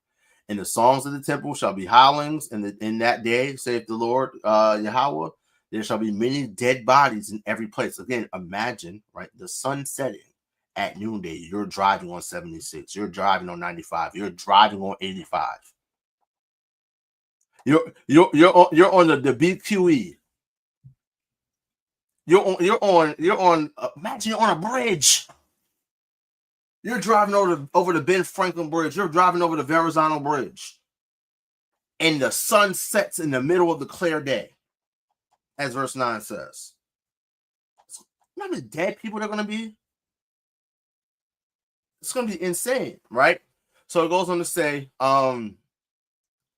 The songs of the temple shall be howlings in that day, saith the Lord Yahweh. There shall be many dead bodies in every place.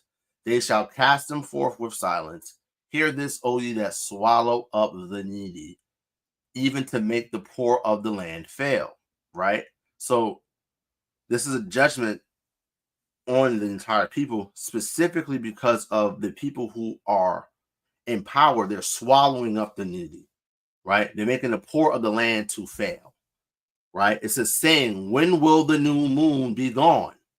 That we may sell corn. That we're allowed to.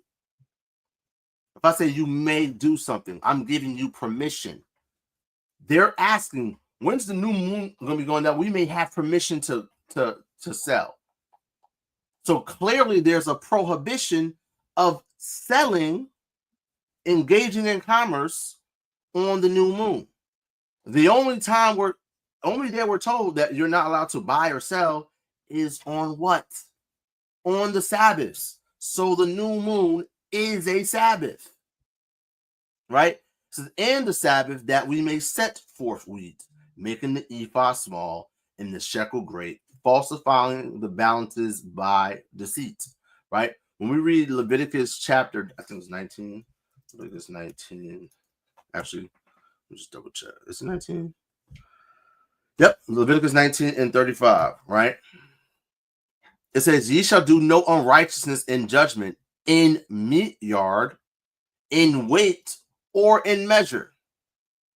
So if you're falsifying balances, right? Scales. Imagine you go to the grocery store, right? And I just bought some cabbage, right? It was 85 cents per pound. 85 cents per pound, right? But the scale is messed up. It's a false balance, right? It's not tiered properly, right? And it's done that way deceitfully. That's the only way you could falsify a balance, right?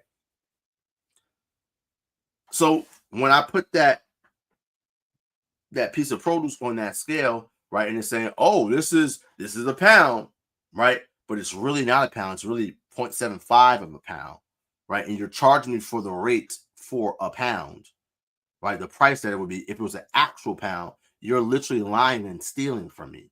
So the law of God said that you are not to do unrighteousness in judgment, in meat yard, in weight, or in measure. Just balances, just weights, and a just ephah, and a just hin shall ye have. I am Yahweh your God, which brought you out of the land of Egypt. Therefore ye shall observe all my statutes and all my judgments and do them. I am the Lord, right? So going here again to Amos 8 and 5, right? When is the new moon? Listen, when the new moon gonna be going so we can get back to stealing from these niggas? When the new moon and the Sabbath will be going so we can start stealing from these niggas, right? Falsifying balances by deceit, right? Making the ephah small, but the shekel great. Because again, I'm selling you less of a product for more money. That's what's going on. That we may buy the poor for silver and the needy for a pair of shoes, yea, and sell the refuse of the wheat. Just sell the worst of the wheat. Yahweh have sworn by the excellency of Jacob, surely I will never forget any of their works. Right? Shall not the land tremble for this, and everyone mourn that dwelleth therein? And it shall rise up wholly as a flood, and shall cast out and be drowned as by the flood of Egypt. Right? The same way that the Egyptians were drowned by the Red Sea. That's talking about the flood of Egypt. This destruction that's coming, right, is going to be bad. Very, very bad, right? And again, the whole land is trembling because the rulers of the land are exploiting the poor, right? And it shall come to pass in that day, saith the Lord Yahweh, I will cause the sun to go down at noon, and I will darken the earth in the clear day. So again, the question is, where in the Torah does it say that you are not allowed to buy or sell, right? Engage in commerce on the new moon? That's the question. That is the question, right? And that's a very good question that brothers who keep the Friday, Saturday, Shabbat, they need to answer that. I've never heard a legitimate answer. That the 7th month, that new moon is a Sabbath with restrictions. Yeah. But we see Amos 8, that's not that 7th month. So this is letting us know that every new moon has Sabbath restrictions, but it's not in the Torah. So this is what constitutes our weeks, and these weeks are confined within the month, not on 2 different cycles. Right, and this is a question that I don't want to let you definitely respond to that, Marvel, but this is also for anybody. This isn't an attack on y'all at all, and this is just something to think about. Is it ironic that every single time, with the one exception of Leviticus 23 with the Day of Atonement, where we're specifically told to keep the Sabbath a day in advance because of the Day of Atonement, every single time you see the Sabbath being kept in the Bible, every time, except for that one time, it's kept on the first 8, 15 to 22nd. Why is that? Every single time. The very first time the Israelites ever keep the Sabbath in Exodus 16, they kept it on the 22nd.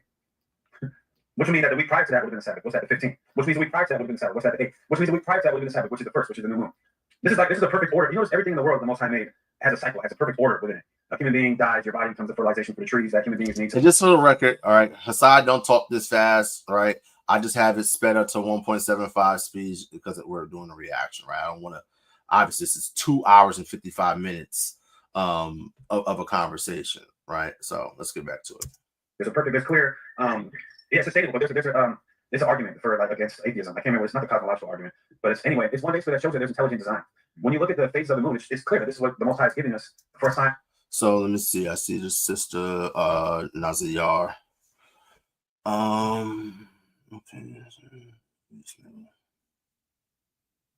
So she says, so basically, because new moon starts the Shabbat, you already know you can't buy or sell on a new moon because it's a Shabbat. Yes, the new moon is a Sabbath, right? Another question, right? When we go to even Ezekiel 46, right? Ezekiel, right? The 40s is all like kingdom connotation, right? So talking about the prince's offering, this is Yahawashi, right? It says, thus saith the Lord Yahawah, the gate of the inner court that looketh toward the east shall be shut the 6 working days. But on the Sabbath it shall be opened, and in the day of the new moon it shall be opened. Here's another place where we see the new moon and the Sabbath being not juxtaposed, but being likened unto each other. In Amos 8 and 5, we saw that they're asking, when are we going to be allowed? Right? When's the new moon going to be gone so that we may sell? Because you cannot sell in the new moon, right? When is the Sabbath going to be gone that we may sell? Because you're not allowed to buy or sell on the Sabbath. The new moon is a Sabbath. So this is another location where we see the new moon and the Sabbaths being likened unto each other, right? And here specifically, we see it being juxtaposed to the 6 working days. So, what spreadsheet? I created a quick little spreadsheet. Damn, where's it at? All right, bomb. Watch this, right? So let's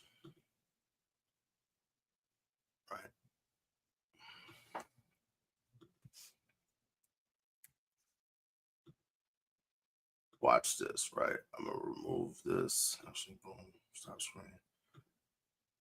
Because I'm a visual person, and I know a lot of our people are visual, right? So it's day 1. Right. So day 1 will obviously be the new moon of a month, right? So let's say, for instance, right? Let's say our Friday, Saturday brothers are correct, right? So this would be a working day, right? Working day.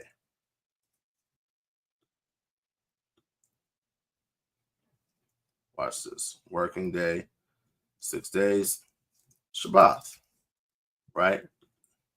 Then we have working days, Shabbat.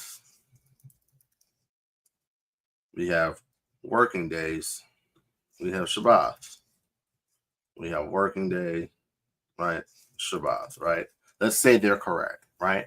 So now, right, according to Ezekiel, the 46th chapter, right? This is, right, gate closed.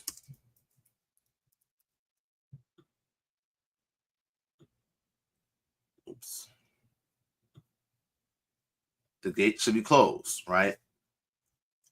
Open gate. Opened gate, right? Boom, right? So let's just say boom. This right here is Friday to Saturday, right? That means that this is Thursday. This is Friday, right?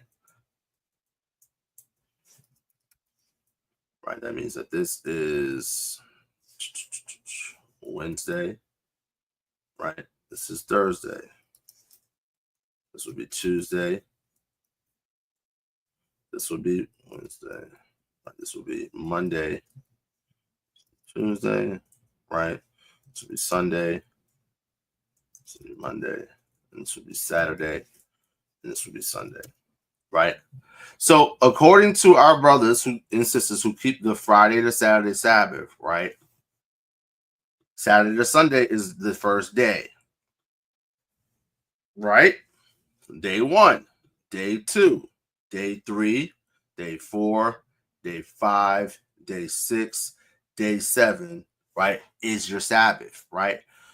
So the same would be true, right? Just moving forward, right? So let's just do this, right? Boom, copy paste, right? Copy paste, boom, right? And then here we have the same pattern, right? So they close the 6 working days, right? Open, right? Open, okay, boom. So boom, watch this, boom, copy, boom. Boom. Right. So again, I'm giving for argument's sake, I'm saying, hey, I agree with you, brothers and sisters. Friday to Saturday is the Sabbath, right? Now, when we look at Ezekiel the 46th chapter, it says that the gate of the inner court will be closed the 6 working days, and it'll be open on the new moon and on the Sabbath, right? So new moon, Salakia, right? New moon is next Tuesday evening, right? Tuesday the 24th, right? So it'll be Tuesday to Wednesday, right? So this day, right, is new moon. New moon. Oops. Right? New moon, right? Let's just highlight this really quickly, right? I'm going to highlight this, right? So you got the new moon, right? New moon is coming up this upcoming Tuesday, right? That will be June the 24th, right? And let's just put these days all the way up, right? Okay, men lie, women lie, numbers don't, right? Let's go ahead and bring this all the way down, right? So here's our Gregorian, right? Here's our Gregorian, right? So new moon is Tuesday the 24th. It says that it has to be open on the new moon and it has to be open on the Sabbath. But if we look in between the Sabbath, which many of y'all just finished keeping the Sabbath, because right now it's Saturday evening. Right now we're in the 8th day, right? We will be in the 8th day, or you could say now it's the first day of the week, right? Here we are today. Today's June 21st, right? If we were in Jerusalem, right, the gate would be closed right now. It would have been open earlier today or yesterday, because when the sun goes down, we're in a new day. So yesterday was a couple of hours ago, right? Well, the gate would have been closed, but the gate would have been opened on Friday. So between Friday and Tuesday, which is new moon, you only have 3 working days. How does that work?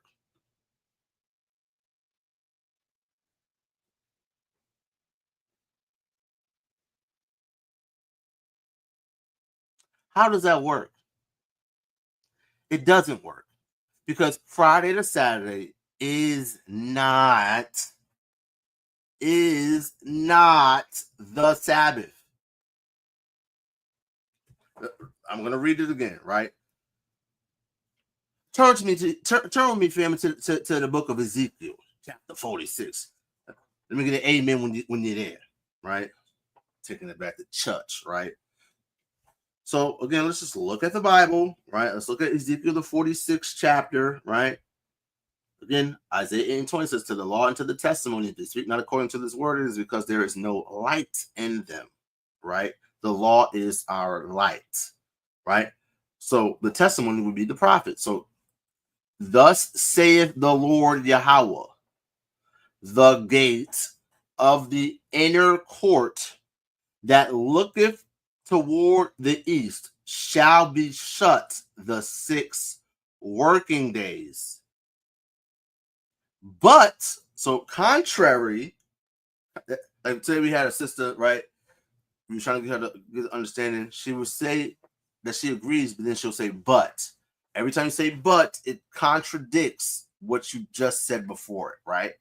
So it says that the gate of the inner court that looketh towards the east shall be shut the 6 working days, but on the Sabbath it shall be opened, and in the day of the new moon it shall be opened, right? So now, right, if we do this properly, day 1 would be new moon, right? It would be new moon, right? Day 1. Then it'll be working day.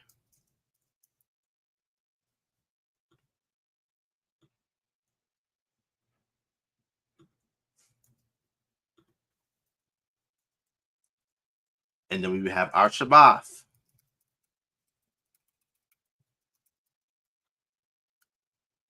Right? And then we would have our working days. 6 working days. Let's count them. 1, 2, 3, 4, 5, 6 Shabbat.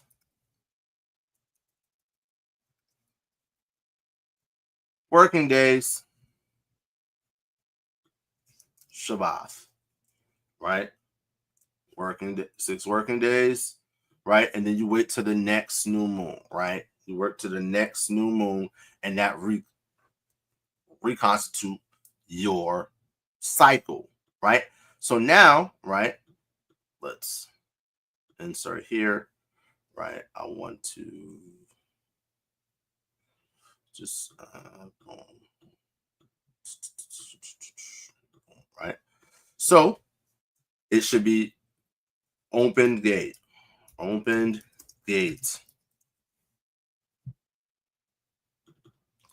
we have a closed gate, right? Closed gate for the 6 working days, and then we have what? An opened gate. Very, very simple, right? So boom, just copy and paste, bing, bang, boom, right? So next new moon, right? That's when you keep your next step, right?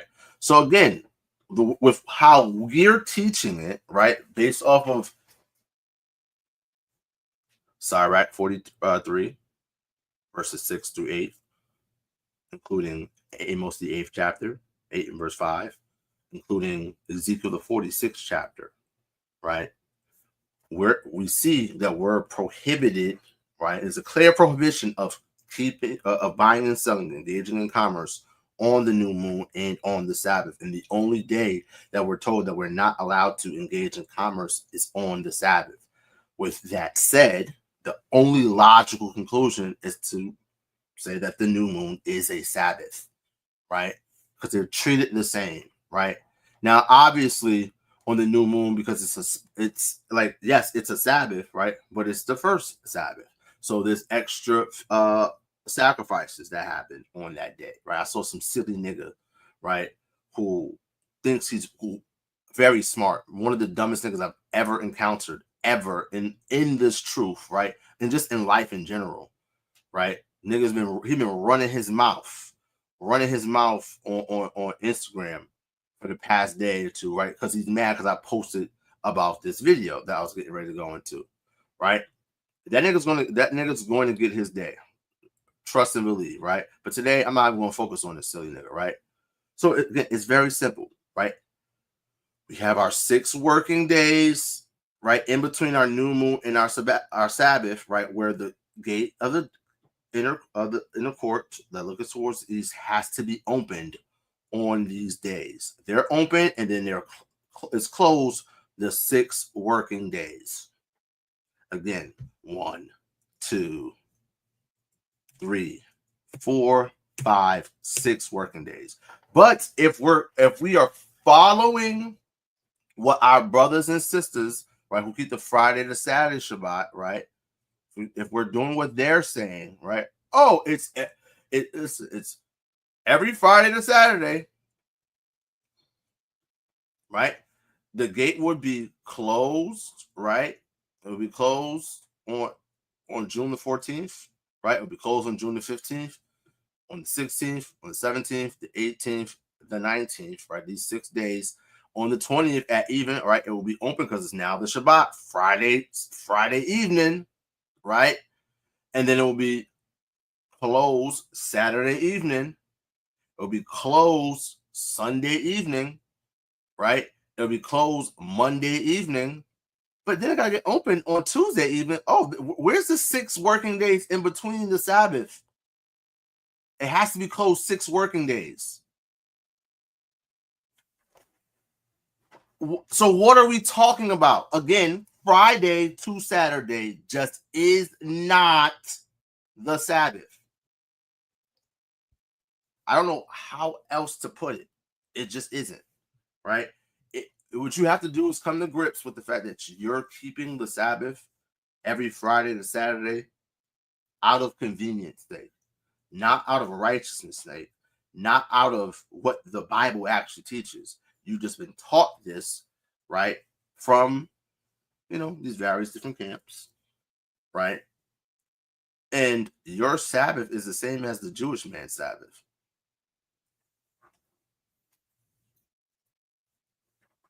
You have the same Sabbath as the synagogue of Satan. How's that for set apart?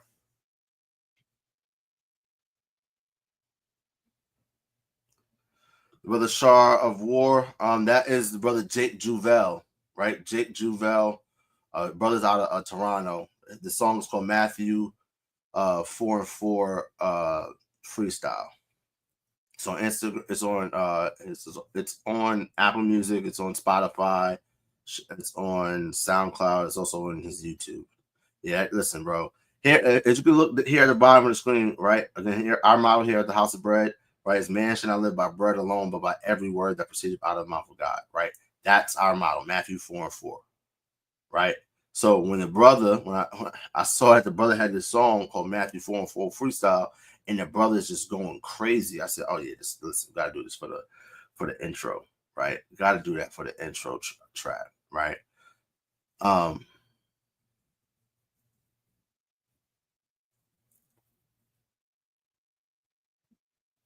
So yeah, we would run into that in the 7th month as well with DOA. What do you mean by that, Prince of Israel, right? If again, this is so Prince of Israel, I want you to just watch the Leviticus 23 breakdown that we did last week. You just go to the channel, right, and go over to live, right? It's literally like 3 videos ago, right? 3 lives ago. It says Leviticus 23 breakdown, right? Friday to Saturday is not the Sabbath. The 7th month is a special month, right? Oh, you're saying, oh, can I do this demonstration for the 7th month? Okay, got you, right? So boom. So you have new moon, right? Which is Feast of Trumpets. Actually, let me do like this. We're going to do another one. Right? Let's just insert. Oops, it was a boom. Let's just insert problem. All right. This is for the 7th month. Right, boom. Watch this. Good question, right? It's the 7th month. So, Feast of Trumpets. Now, the Feast of Trumpets is a Shabbath one. Shabbath one, i.e. special Sabbath. Right, watch this. Boom, right?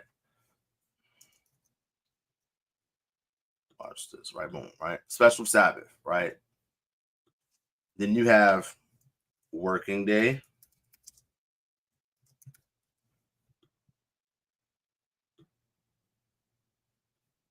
Watch this, you got working day, right? This is Shabbath. And I'll tell you why, right? When we go to Leviticus, the 23rd chapter, right? And we read about the Day of Atonement. The Day of Atonement is on the 10th day, right? So you see day 10, right? Day of Atonement, right? And then we have our working day, right?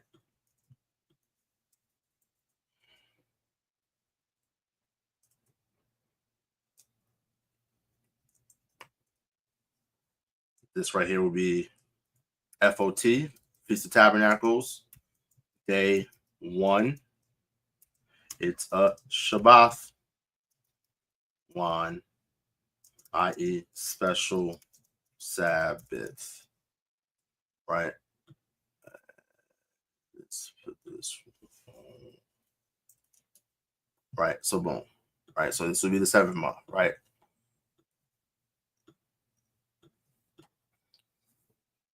So we have Feast of Trumpets, this day 1 or new moon, right? A special Sabbath, right? It's called the Shabbath one, so you can cook, right? Then we have a working day, a working day, a working day, a working day, a working day, a working day. This will be a transitional day, right? And then you're told to keep your Sabbath, Shabbat come, right, on the 9th day. So let's read this, right? Leviticus chapter 23 and all right. Let's start at verse 26. Leviticus 23 and 26. It says, and Yahawah spake unto Moses, saying, also in the 10th day of this 7th month, there shall be a day of atonement. It shall be an holy convocation unto you, and ye shall afflict your souls and offering made by fire unto Yahawaah. Imagine, right? How crazy that is for the priests, right? The priests are afflicting their souls. They're fasting. They're not drinking water, right? They're not eating like the rest of us, but they have to cook, right? They have, listen, you're grilling just like you're grilling lamb and cow, right? And goat, right? You're doing all of this, right? You're making this offering to the Lord, and it's a sweet savor. It just smells good. Let me tell you something, right? One of the worst things to do on the Day of Atonement is watch cooking videos. Because just so you know, my YouTube, right? This is what I watch on YouTube: cooking videos, right? Videos about history, videos about living off grid, camping, things. I get most of my entertainment from YouTube, and I'm mostly watching stuff that's edifying me or I'm learning something, right? I used to watch like country Wayne skits. During March, after this whole pagan stuff came out, right? I just got thrown off track, right? And I just lost track of. I used to watch some skits every day. I didn't have the time, right? So I haven't been able to catch up. It's been months, right? So I really just watch stuff that's edifying and educational on YouTube, right? So one of the worst things to do is watch cooking videos on the Day of Atonement. So I just make sure I'm watching lessons, right? I'm either doing a lesson right? Meditating on the scriptures, things of that nature on the Day of Atonement, right? So in the 7th month again, the gate would be open, right, on the day of the new moon, right, and it would have to be open on the I'll have to switch this, right? It will be closed this day because this would typically be the Sabbath, and it will be opened on this day, right? But let's continue, right? Let's put it back, right? And you have the Day of Atonement on the 10th day, right? You have a working day, right? Oops. Day 15 is the first day of Feast of Unleavened Bread, right? So we have FOT day 2, right? And then we have FOT day, FOT. Let's do day 3, FOT day 4, FOT day 5. Oops. FOT day 5. FOT day 6. FOT day 7, right? So let's keep reading, right? It says, also on the 10th day of this 7th month shall be a day of atonement. It shall be a holy convocation unto you. Ye shall afflict your souls and offering made by fire unto Yahawah. And verse 28, and ye shall do no work in that same day, for it is a day of atonement to make an atonement for you before Yahawah your God. For whatsoever soul it be that shall not be afflicted in that same day, he shall be cut off from among his people. And whatsoever soul it be that doeth any work in that same day, the same soul will I destroy from among his people. You shall do no manner of work. It shall be a statute for ever throughout your generations in all your dwellings. It shall be unto you a Sabbath of rest, right? And ye shall afflict your souls, right? So when we read in the Hebrew, right, it says Shabbath, right? HOI, lacham, right? To you, right? It shall be to you. It says, ye shall afflict your souls while I nayath them, right? Salakia, I nayathma, right? Shall afflict your souls ath napash yakum, right? The phrase yakum, right, denotes possession, right? It belongs to you. So your souls, yakum, your souls. So if I said your soul, right, I would say napashkum, right? Your soul, right? If I'm saying your souls talking to multiple people, I would say napash yakum, right? Then it goes on to say, it says ba dashaiha, right, in the 9th day, right, of the month, la chadash of the month, in the 9th day of the month, in the 9th day of the month, says Ma'irab at evening, from evening to evening, Ma'irab, Irab, right, unto evening, right? Ye shall celebrate Tha Shabbathwa, Tha before a verb, right? The word Shabbat also means to cease or to celebrate, right? It's translated as celebrate, right? To cease, right? You shall celebrate or observe, right? Your Sabbath, it says Shabbath come, right? Sabbath is singular. That's why it says Shabbath come. Your Sabbath. You shall celebrate your Sabbath on the 9th day from evening to evening, right? Brothers forget to count. Forget how to count. They say, oh, the 9th day, it's really the 10th day. Well, they go, what are we talking about? A day is evening to evening. In the evening and the morning were the first day. In the evening and the morning were the second day. In the evening and the morning were the third day. In the 4th day. In the 5th day. In the 6th day. We see this pattern. In Genesis 1. Bara'ashah, in the beginning.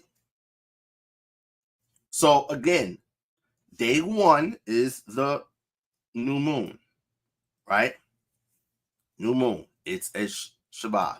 The gate would be open, right? Day 2, 3, 4, 5, 6, 7. These are working days, right? Normally, day 8 would be a Sabbath, right?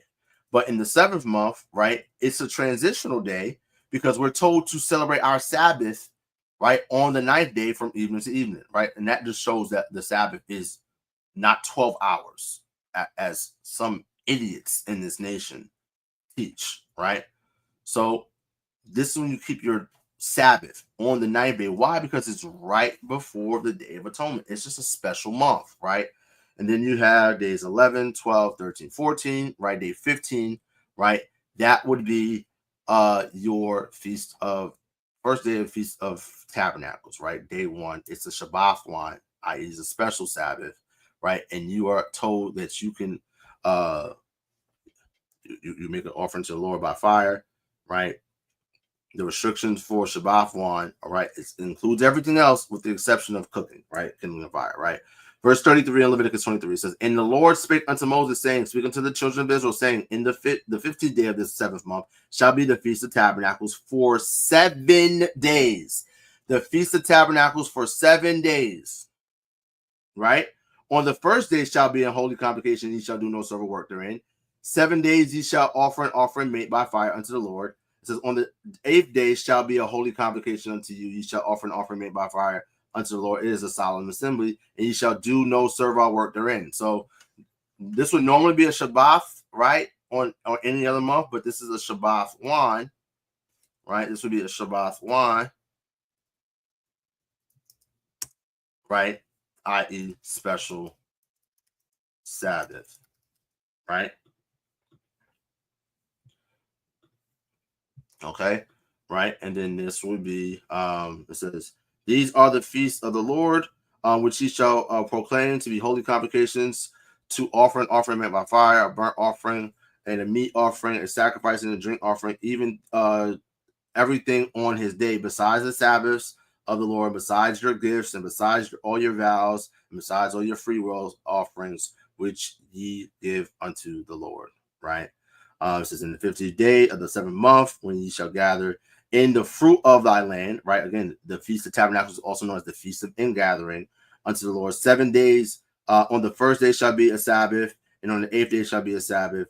And ye shall take you the first day bowls of goodly trees, branches of palm trees, and boughs of thick trees, and willows of the brook, right? So the proper way to keep the Feast of Tabernacles is to it's supposed to like literally build booths, right? So the word for Feast of Tabernacles is Chag Sakawath, right? It's in the Bible is also called Sukkoth, right? When you read the word Sukkoth, it means booths, right? We dwelt at Sukkoth. We dwelt at a place called Sukkoth, right? Because we dwelt in booths.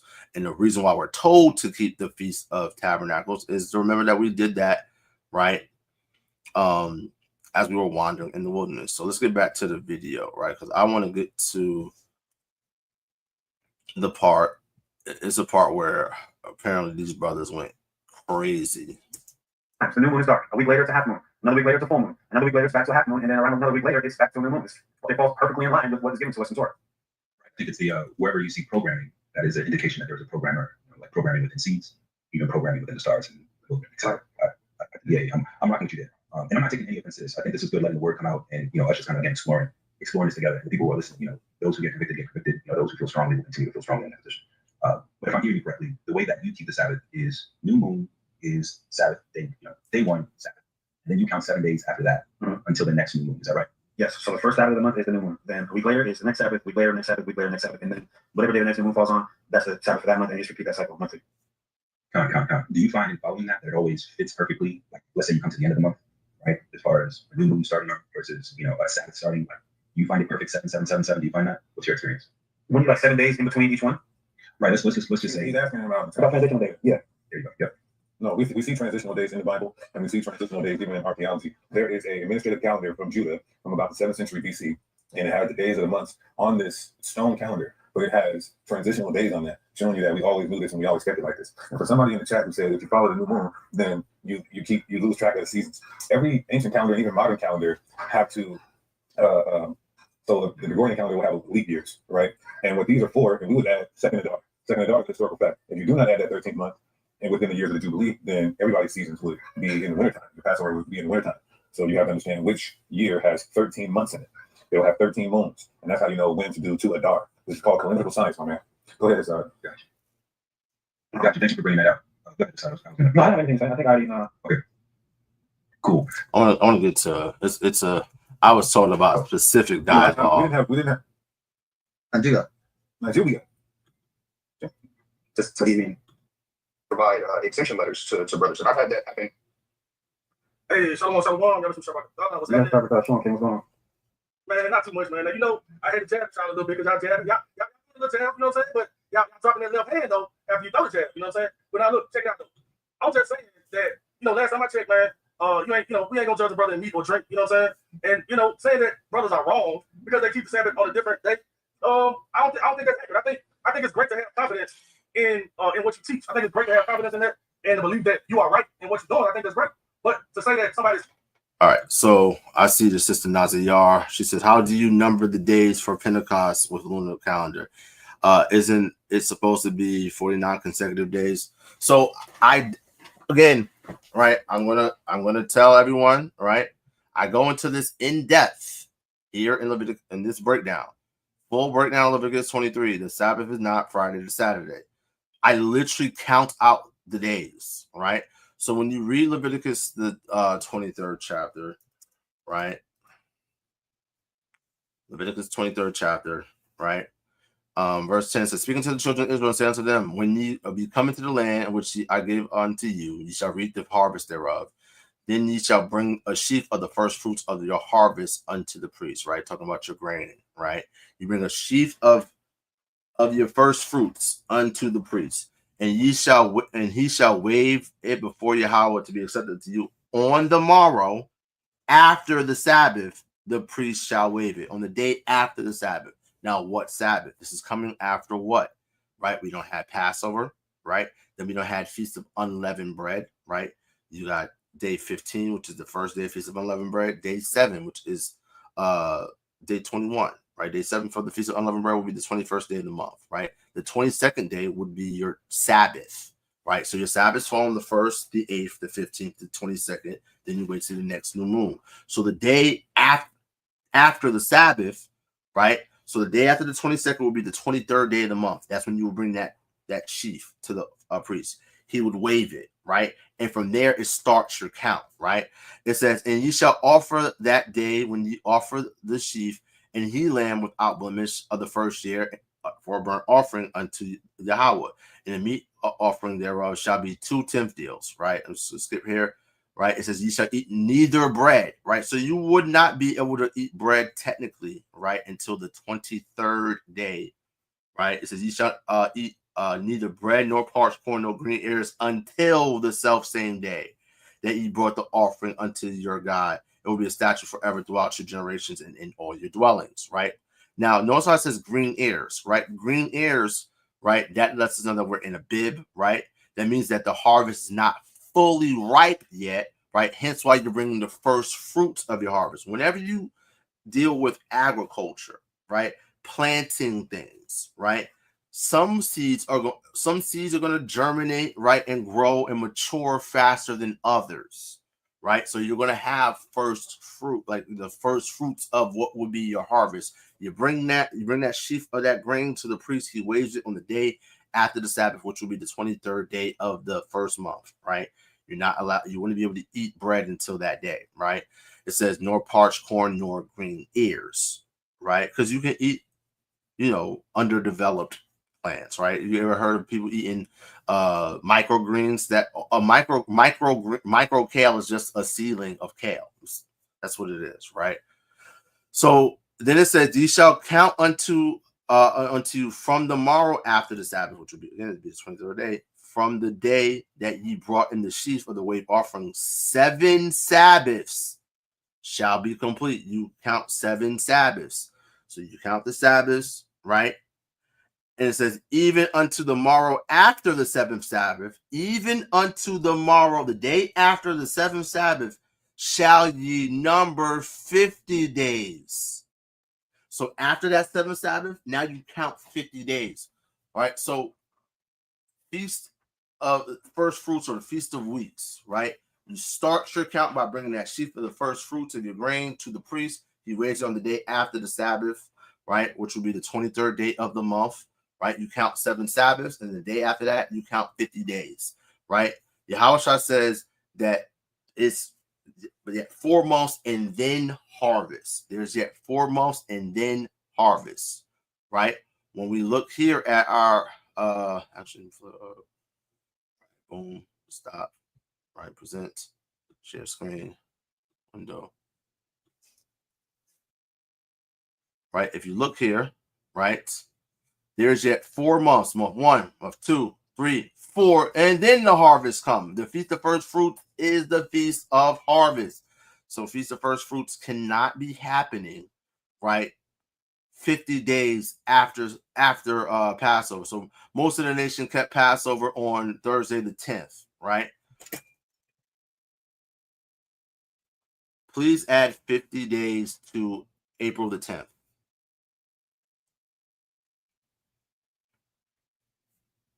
No. What is 50 days after April 10th? May 30th. No. No. You're not going to have a harvest, right, on May 30th. It's just not how that works, right? So that for y'all, right? Did you even do that right?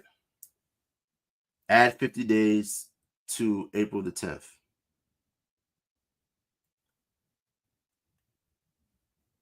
Do it again. What day is 50 days after April 10th? Yeah, they say May 30th. No, just no. Right? There's yet 4 months in the harvest, right? So you have to add 50 days after you count 7 Sabbaths. So good question, Sister Masalah. Right, so let's go ahead and start screen. Let me add share window. All right, so let's get back into the video, right? So the brother Yeshaya from HOI, right? He's feeling a little slighted. He's feeling like they're throwing shots. Oh, when they are rehearsing the right still, which is what is required of them, right? I just think that's spilling over a little bit from confidence. It's spilling over away from confidence a little bit into the arrogant field. You know what I'm saying? Now, hey, brothers can do what they want. You know what I'm saying? Your personality is your personality. That's cool. That's all cool with me. You know what I'm saying? Deacon know me. We kicked it before in Chicago. We kicked it. Hasad, we really haven't got to know each other, but the other brothers on stage know me. So if you know me, you know that I wasn't attempting to offend nobody, or I wasn't offended. That's just how I talk. You know what I'm saying? It's you know what I'm saying? Y'all, I love the confidence, my brothers, but you know what I'm saying? Like, I don't believe, I don't even like to say the word think, that no brothers are keeping it wrong, because they are rehearsing the righteous act. And when we get in the kingdom, guess what? Yahawashi gonna show us all exactly how to keep it. And so whether you were wrong, or whether you think somebody was wrong, or whether you think you was right, at the end of the day, you know what I'm saying? Guess what? You was rehearsing the righteous act, so you wouldn't have a problem keeping it however Yahawashi wants you to keep it. Now, if you think you was right, maybe Yahawashi give you a cookie or a golden nugget, or maybe he'll give you your own little city in the kingdom or something, because you was right and it was wrong. You know what I'm saying? But truth be told, I don't really think there's no wrong way. But I know we keep it every Friday, Sunday, Saturday, Sunday. And of course, everybody knows that's HOI. Now, we don't bang on brothers because they're keeping it however they keep it. We just say, hey, you know what I'm saying? Keep the Sabbath day, because you got to rehearse these righteous acts. And if you're not doing that, then how do you expect to do it in the kingdom? That's it. I understand what you're saying, brother. And I'm not, Deacon and myself, we're not attacking brothers and sisters that are keeping the Sabbath on Friday night to Saturday night. I would much rather you keep the Sabbath on a Friday night to Saturday night than not keep it at all. But the issue is there is this, when God gave us the Sabbath, when Most High gave us the Sabbath day, He didn't say, you know, just keep it on whatever day you want to keep it. There were specific days He told us to keep the Sabbath day on. So somebody's wrong and somebody's right. If we're wrong, this is why it's not arrogance. If we're wrong, then we can be shown we're wrong. And guess what? Here's a unique position.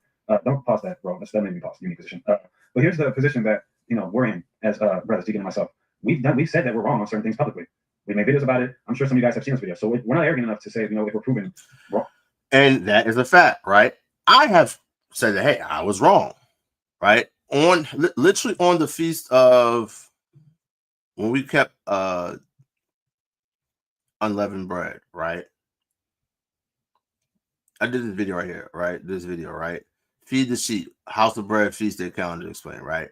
So this was literally the last day of the feast of unleavened bread, right? And I had to admit that, I was wrong about something, right? I had taught, right?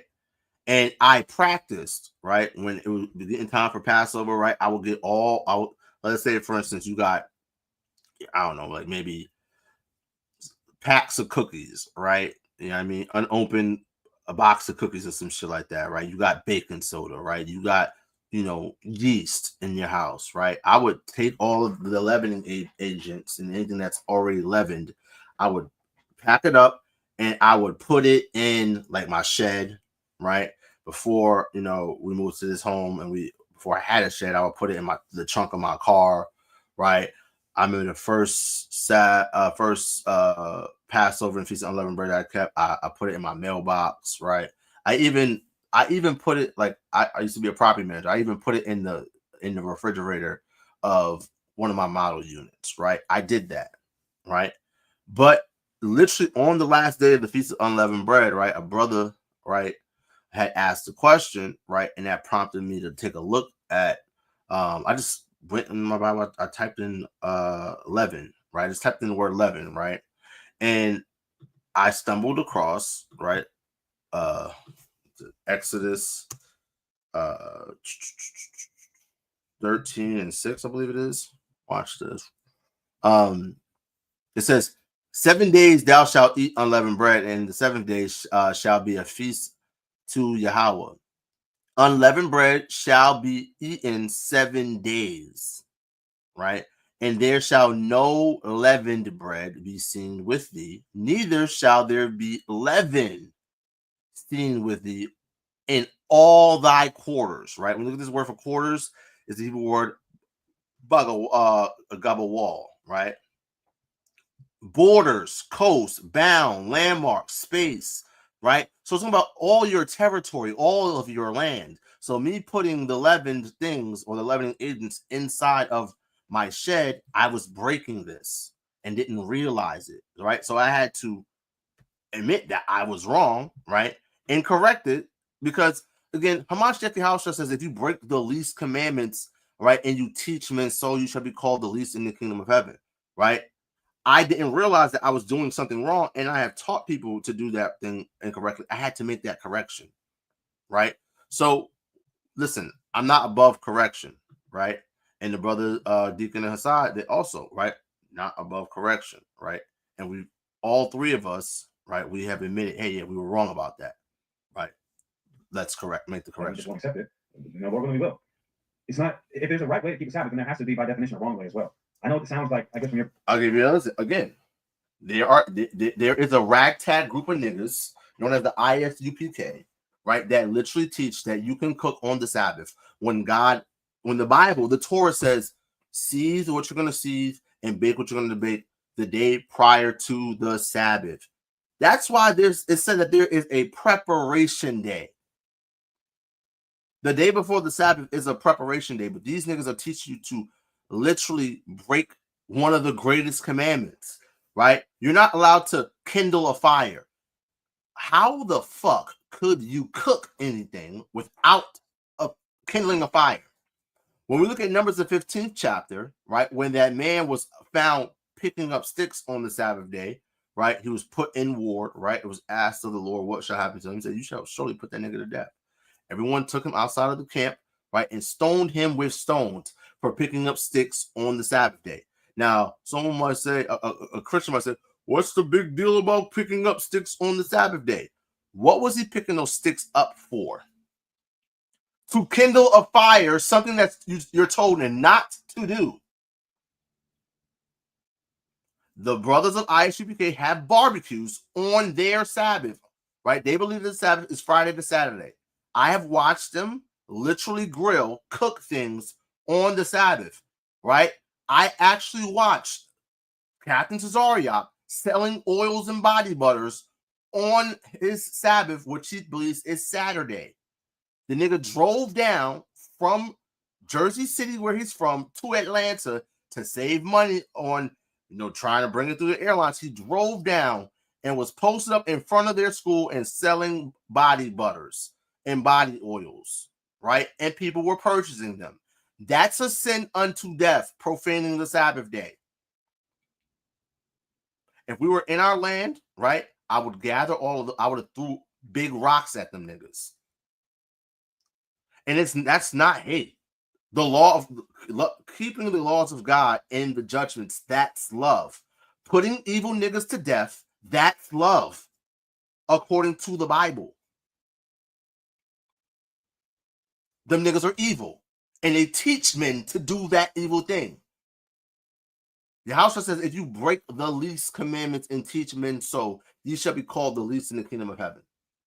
So, because I taught something that was incorrect, right? I listen. Someone asked a question. I started diving into something. I was, oh snap! Oh wow! I was wrong about this.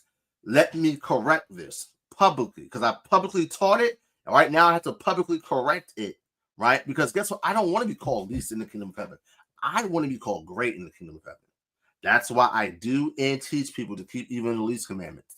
That's why, listen, on this channel, right, I have a video about fringes and how there are two types of fringes, right? We have been taught that you can wear either or. The Bible doesn't teach that, right? And wearing fringes has to be probably the least commandments, the least important commandments in all of the Torah, right? But it says if you do and teach, right, you should be called great in the kingdom of heaven. I want to be called great in the kingdom of heaven. I don't know about a lot of you guys, right? I don't like being here in Babylon. I don't like being in captivity. I don't like our people being, right, just wholly oppressed. I hate it, right? I hate the fact that the people who are running the world today are running the world because they're the wicked. I want our people to come back to righteousness so that we can rule the earth in righteousness. So again, we have to keep the commandments. We have to. As a teacher, you have to teach people to keep the commandments. And you yourself actually have to practice what you teach. You can't be like the Pharisees that Yahawashi said in Matthew 23. Again, not every single Pharisee, right? But the hypocrites of the Pharisees. He said, woe to you, scribes and Pharisees. Hypocrites. You pay tithe of anise and mint and cumin, but you have omitted the weightier matters of the law. Right? You've omitted them. Judgment, mercy, and faith. You ought to have, listen, these you ought to have done, right? You should have, you should tithe, right? But you should not leave the others undone, right? When he told the disciples and the people following, he said, listen, whatever the scribes and Pharisees bid you, that you observe and do. But don't do after their works, for they say and do not, right? You cannot be a hypocrite. A hypocrite will not stand in the sight of the Lord, right? So to the brother Hasad's question, point, right? There is a right, there's right and wrong, right? It just is. Someone's right and someone's wrong, right? When we're looking at Christians versus Hebrew Israelites teach that you have to keep the laws of God in faith in Christ in order to receive salvation. Christians say all you gotta do is believe. Someone's right and someone is wrong. Clearly, the Christians are wrong. Now, within the Hebrew Israelite community, right, there are some that say, oh, Friday to Saturday, and there's some that say, no, it's predicated upon the lunar phases like all the feast days are. Someone's right and someone's wrong. And I'm sorry, but Friday to Saturday is wrong. Shout out to my brother Aaron, man. That's my guy. All praise to the Most High. Let's get back to it. That's confrontational, or like we're trying to put people down, but that's not what it is. It's just there's a right. Like there's a right and a wrong way. There's a right and a wrong way. There's a right and a wrong way to keep this happen too. So that's all I'm saying, but there ain't no text. Right. But what I'm saying is, I don't think any of us know the right way. I think that we all believe that we know the right way, but there is a possibility that we're wrong. And so, from my standpoint, well, how do we prove it wrong or not? How do we prove anybody's wrong? I don't believe I can prove, or anybody can prove you wrong, or you can prove us wrong. That's well, what I'm saying. Yeah. When it comes to the Sabbath, right? Okay, but the Sabbath is a part of the law, right? Right. I think that there's a way to prove somebody wrong, but doing what the scripture say, let no man judge you with meat or drink, right? And rehearse the right. What somebody? Bro, I'm gonna just be honest, bro. Right? I'm gonna be honest. I'm just gonna be very bluntly and honest. This guy Yeshaya is low level, right? And literally every nigga that I've ever met from HOI, by and large, has just been low level, right? These brothers just love rhetoric and love the doctrine that they have not evolved, right? They have not grown or and understanding none of that, right? Listen, last time I was on Clubhouse, right? Got into it with him and his man's Shalawam. I'm gonna be honest, fuck them niggas, right? But this brother is so fucking low level. Goodness gracious, this nigga don't know shit about fuck, right? This nigga's name should be Ruth Langmore. I don't know shit about fuck. That's what that nigga's name should be, Ruth Langmore. I don't really think you can prove. Like, I can't prove you wrong. Like, I can't prove you wrong. You can't prove, nigga. We can easily prove you wrong because you're light work. You're lightweight. I don't think you can prove me wrong. So what I'm saying is, there's certain things like the depth of the sea, right? Like Joe said, there's certain things that we don't know yet, brother. Like, there's certain things. See, some brothers might think that they know it all. What the fuck do depths of the sea have to do with the law of God? Oh my God! Watch this. Watch this. Wow.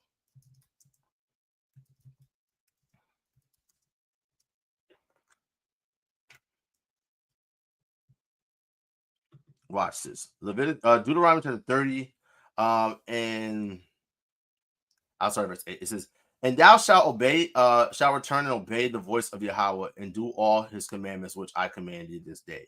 And Yahawah thy God will make thee plenteous in every work of thine hand, in the fruit of thy body, in the fruit of thy cattle, in the fruit of thy land, for good. For Yahawah will again rejoice over thee for good, as he rejoiced over thy fathers. If thou shalt hearken unto the voice of Yahawah thy God, to keep his commandments and his statutes, which are written in this book of the law, and if thou turn unto Yahawah thy God with all thine heart and with all thy soul, for this is the commandment which I commanded thee this day. It is not hidden from thee, neither is it afar off. It is not in heaven, that thou shouldest say, who shall go up for us to heaven and bring it unto us, that we may hear it and do it. Neither is it beyond the sea, that thou shalt say, who shall go over the sea for us to bring it unto us, that we may hear it and do it. But the word is very nigh unto thee, in thy mouth and in thy heart, thou mayest do it." Nigga, talk about the depths of the sea. What the fuck are we talking about? What does that have to do with the price of tea in China? What does that have to do with the topic at hand? Is the Sabbath Friday to Saturday, or is the Sabbath determined by the lunar phases as the rest of the feast days are? That's the topic. Why is this nigga talking about depths of the fucking sea? Who gives a fuck? Lord in Christ. There are certain things that's really that they outside that reveal. Can you hear me? Real quick, my thing keep freezing. Oh yeah, I can. Okay. I don't want to.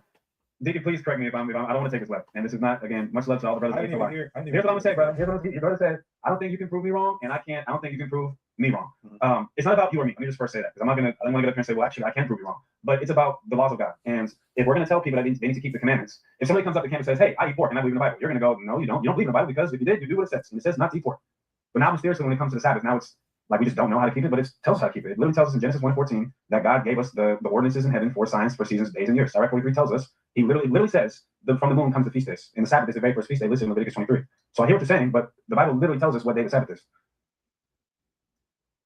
Yeah, I get what you're saying too. But at the end of the day, we could go through everybody could go through the back and forth.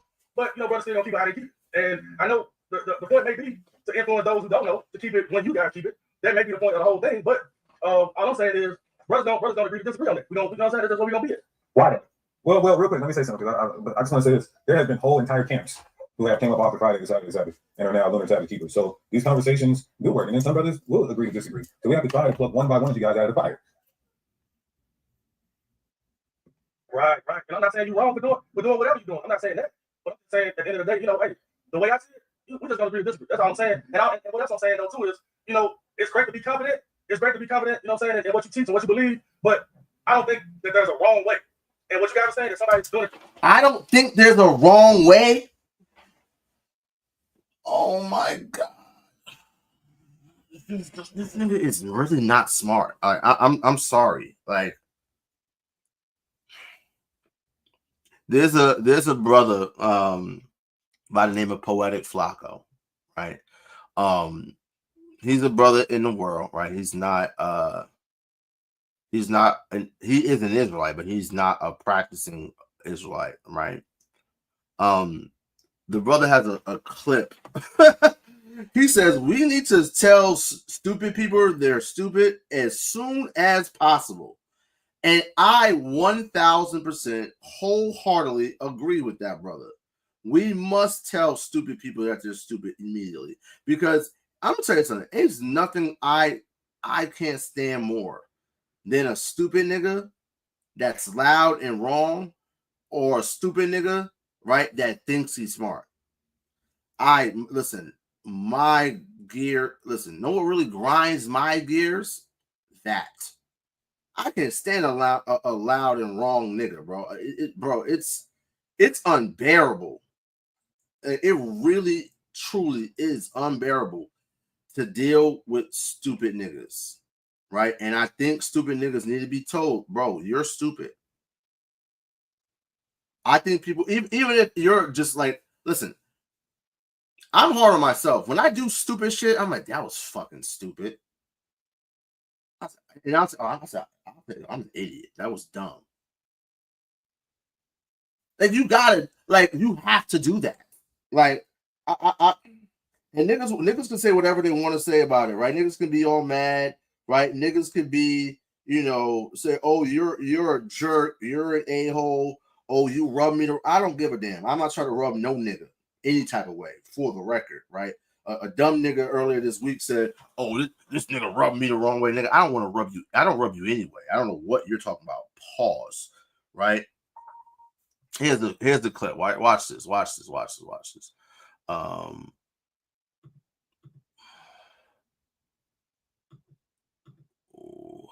Video file. It's my downloads. Watch this.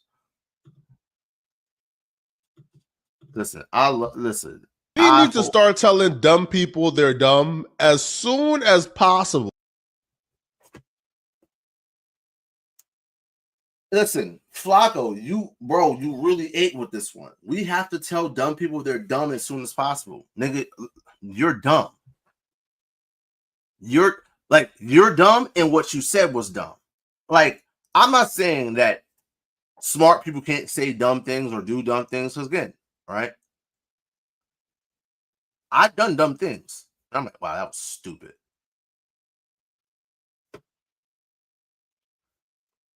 I'll admit when I do something stupid. I'm like, why the fuck did I do that? That was stupid. Nigga, don't do that again. Like, you gotta have these conversations with yourself.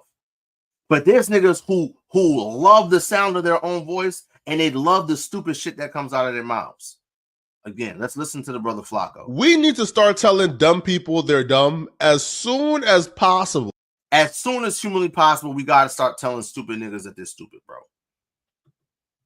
We have to. And this nigga's stupid. That was bro.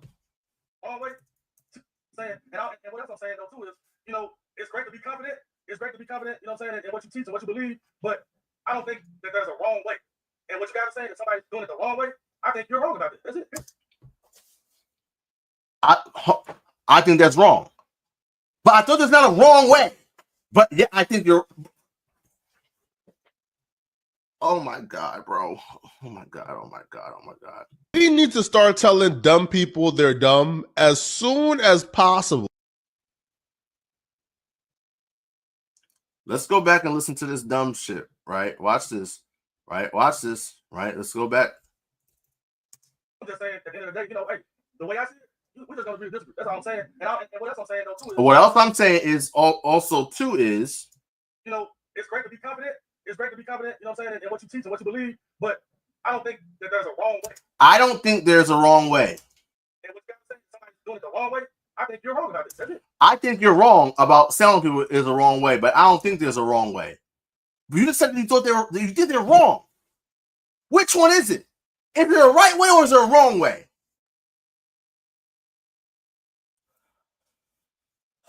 niggas are dumb, bro. Like I'm sorry. Like, niggas are actually stupid. But let's continue. Well, let's just find out we're wrong then. It's that green light. Yeah, at this point, you know, like I love you, brother. I promise you I do. But now at this point, we now have to prove what's right and what's wrong. So my first question to you would be, brother, can you show me anywhere in Torah where we're not allowed to buy on the new moon? It's not there. Right, but we are told not to buy on the new moon in Amos 8:5. Why is that? That's a new moon and a Sabbath. So the Sabbath is according to the moon. The Sabbath is counted, right? It's counted days, a certain amount of days after the new moon. How many days? 7, according to the Bible. Okay, so the new moon is the first day of the month. 7 days after that is a Sabbath. 7 days after that is a Sabbath. 7 days after that is a Sabbath. Sound like we agree? We agree. Holy shit. No, we agree about the new moons, right? And the Sabbath day, the Sabbath day of Amos being on the same day as the new moon. Now, how many Sabbaths do you have in a month? 4. Right. If you keep Right. He said right. Okay, cool. the way, according to the way that you counted, how many months in a year will you actually have 4 Sabbaths in each month? What do you mean? We always have 4 Sabbaths in a month. Yeah, our weeks are confined into the month. You guys are saying the weeks are on 2 different cycles, but you just said that the Sabbath day is 7 days after the new moon. It should be like that for you all the time if you just admitted to that. No. We just know that the dark moon is the new moon, right? But the Sabbath day, the way we're keeping it Friday, Sunday after Saturday, Sunday after rehearse the right text, right? So what if the new moon comes on Wednesday? If I may real quick, brother, what would you do? Let you playing Yashar. Yeah. When you keep the lunar Sabbath, do you always have 4 Sabbaths in every month? You don't tell me that you always have 4 Sabbaths in every month. Yep. Okay. According that's it. Yeah. Like, what is this nigga like, bro? Is this nigga paying attention? Is he listening to the words that are coming out of his own mouth? We literally, there's always 4 Sabbaths in a month. 4 Sabbaths in a month.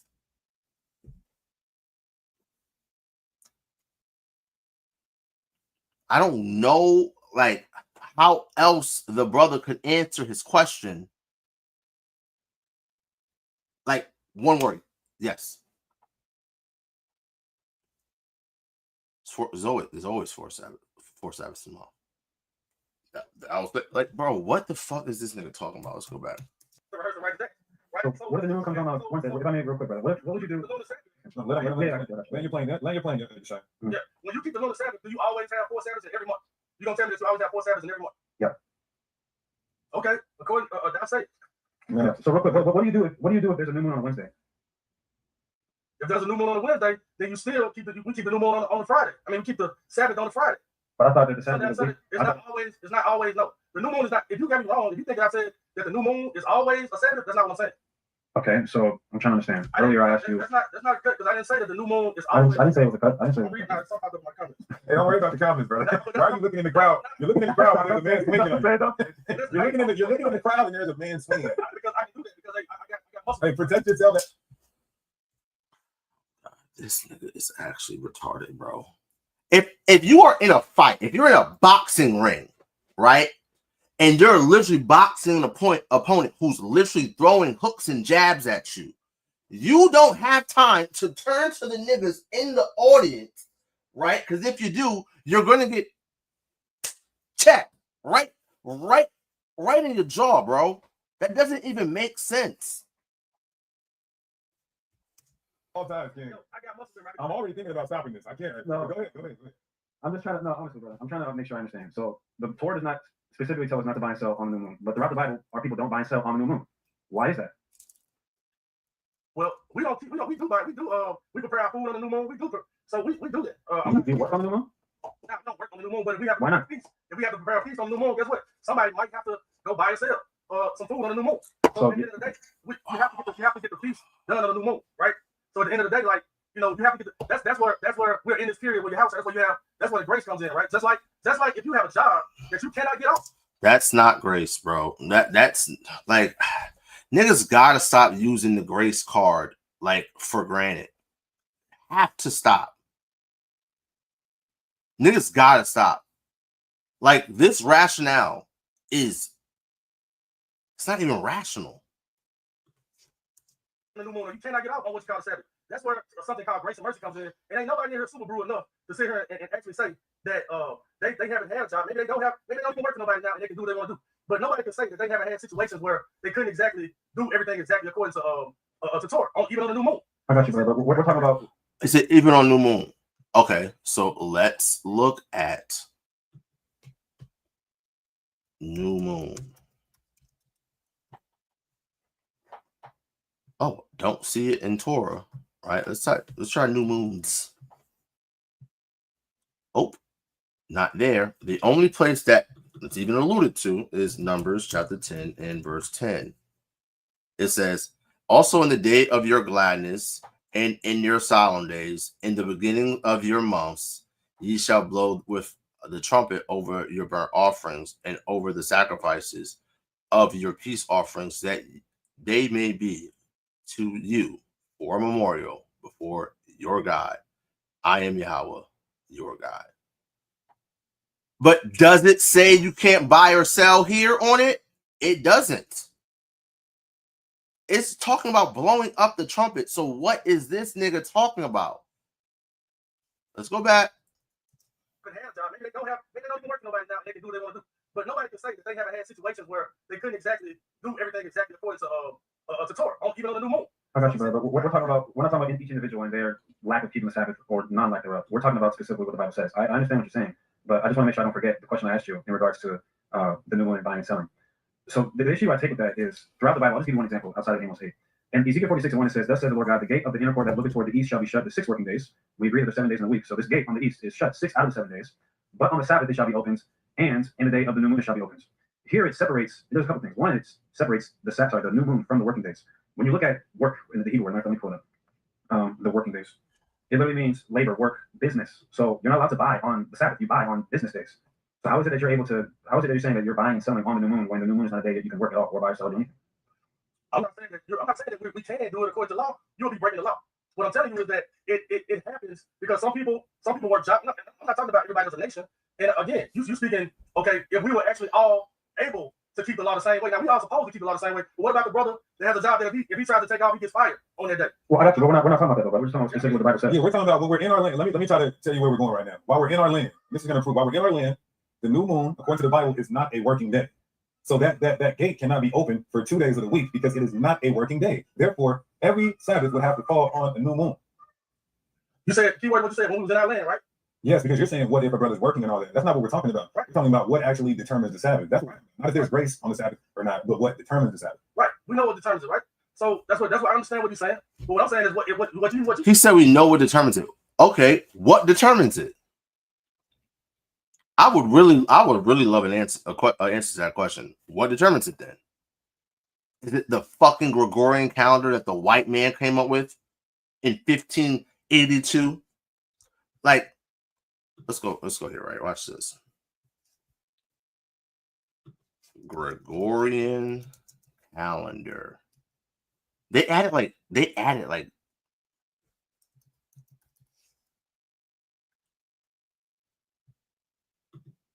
watch this, right?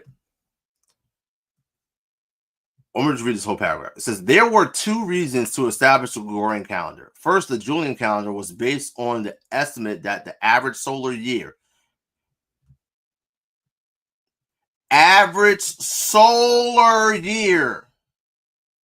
is exactly 365.25 days long, an overestimate of a little under 1 day per century, and thus has a leap year every 4 years without exception. The Gregorian reform shortened the average calendar year by 0.0075 days to stop the drift of the calendar with respect to the equinoxes. Second, in the years since the First Council of Nicaea in 325 AD, the excess leap days introduced by the Julian algorithm had caused the calendar to drift such that March equinox was occurring well before its normal March 21st date. This date was important to the Christian churches because it is fundamental to the calculation dates of Easter. To reinstate the association, the reform advanced the date by 10 days. They just added 10 days. It says Thursday, the 4th of October, 1582 was followed by Friday, the 15th of October, 1582. In addition, the reform also altered the lunar cycle used by the church to calculate the date for Easter. So they changed the times. They changed it. Oh, doesn't the Bible say that?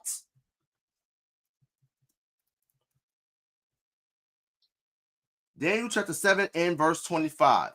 It says, verse 24. It says, and the 10 horns out of his head are 10 kings that shall rise, and another shall rise after them, and he shall be diverse from the first, and shall subdue 3 kings, right? And he shall speak great words against the Most High, and shall wear out the saints of the Most High, and think to change times and laws, and they shall be given into his hand until a time and a times and a dividing of time.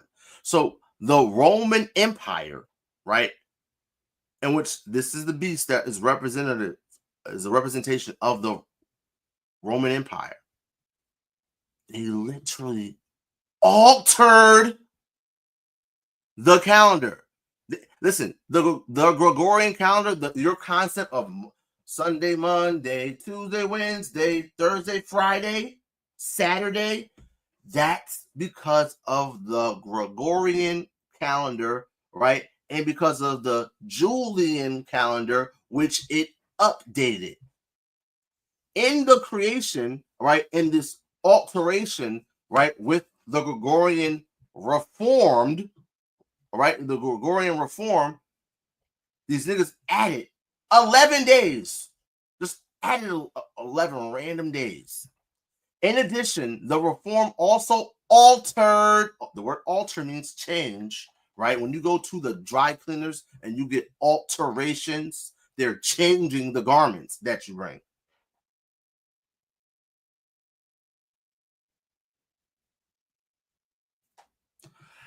It says, it altered the lunar cycle used by the church to calculate the date for Easter because astronomical new moons were occurring 4 days before the calculated dates. Whilst the reform introduced minor changes, the calendar continued to be fundamentally based on the same geocentric theory as its predecessor. Geocentric. So we're literally, like, brothers and sisters, you're basing God's holy days upon the geocentric theory and the alteration of the lunar cycle that were forwarded by who the Bible calls the devil. It just is what it is. But wow, this right here, incredible beatdown. Said that when we were in our land, you can't do this on Saturday because the gates are closed. Are we in our land? So see, it's just different. It's a few different circumstances that you guys are missing out on, which is why your doctrine says what it says. So just for the record, then, when we're in our, that's not why the doctrine, like that doesn't even logically make any sense. I don't know why he's saying these dumb things. Obviously, you can't help it. But that was incredibly stupid. That's why that doesn't make sense, brother. That doesn't even begin to make sense. You can't do this on Saturday because the gates are closed. Are we in our land?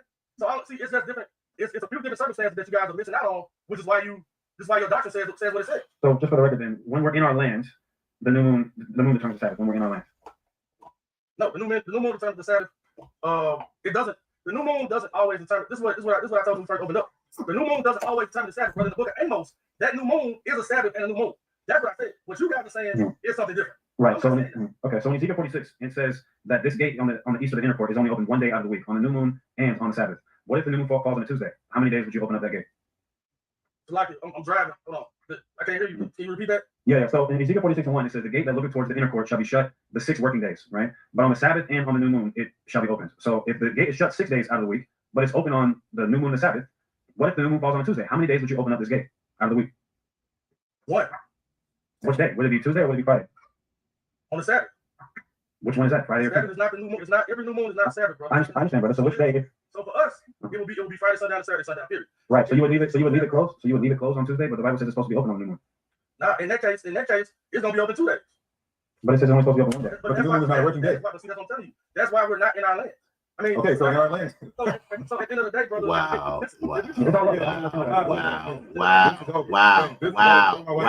Wow. At the same time. We need to start telling dumb people they're dumb as soon as possible.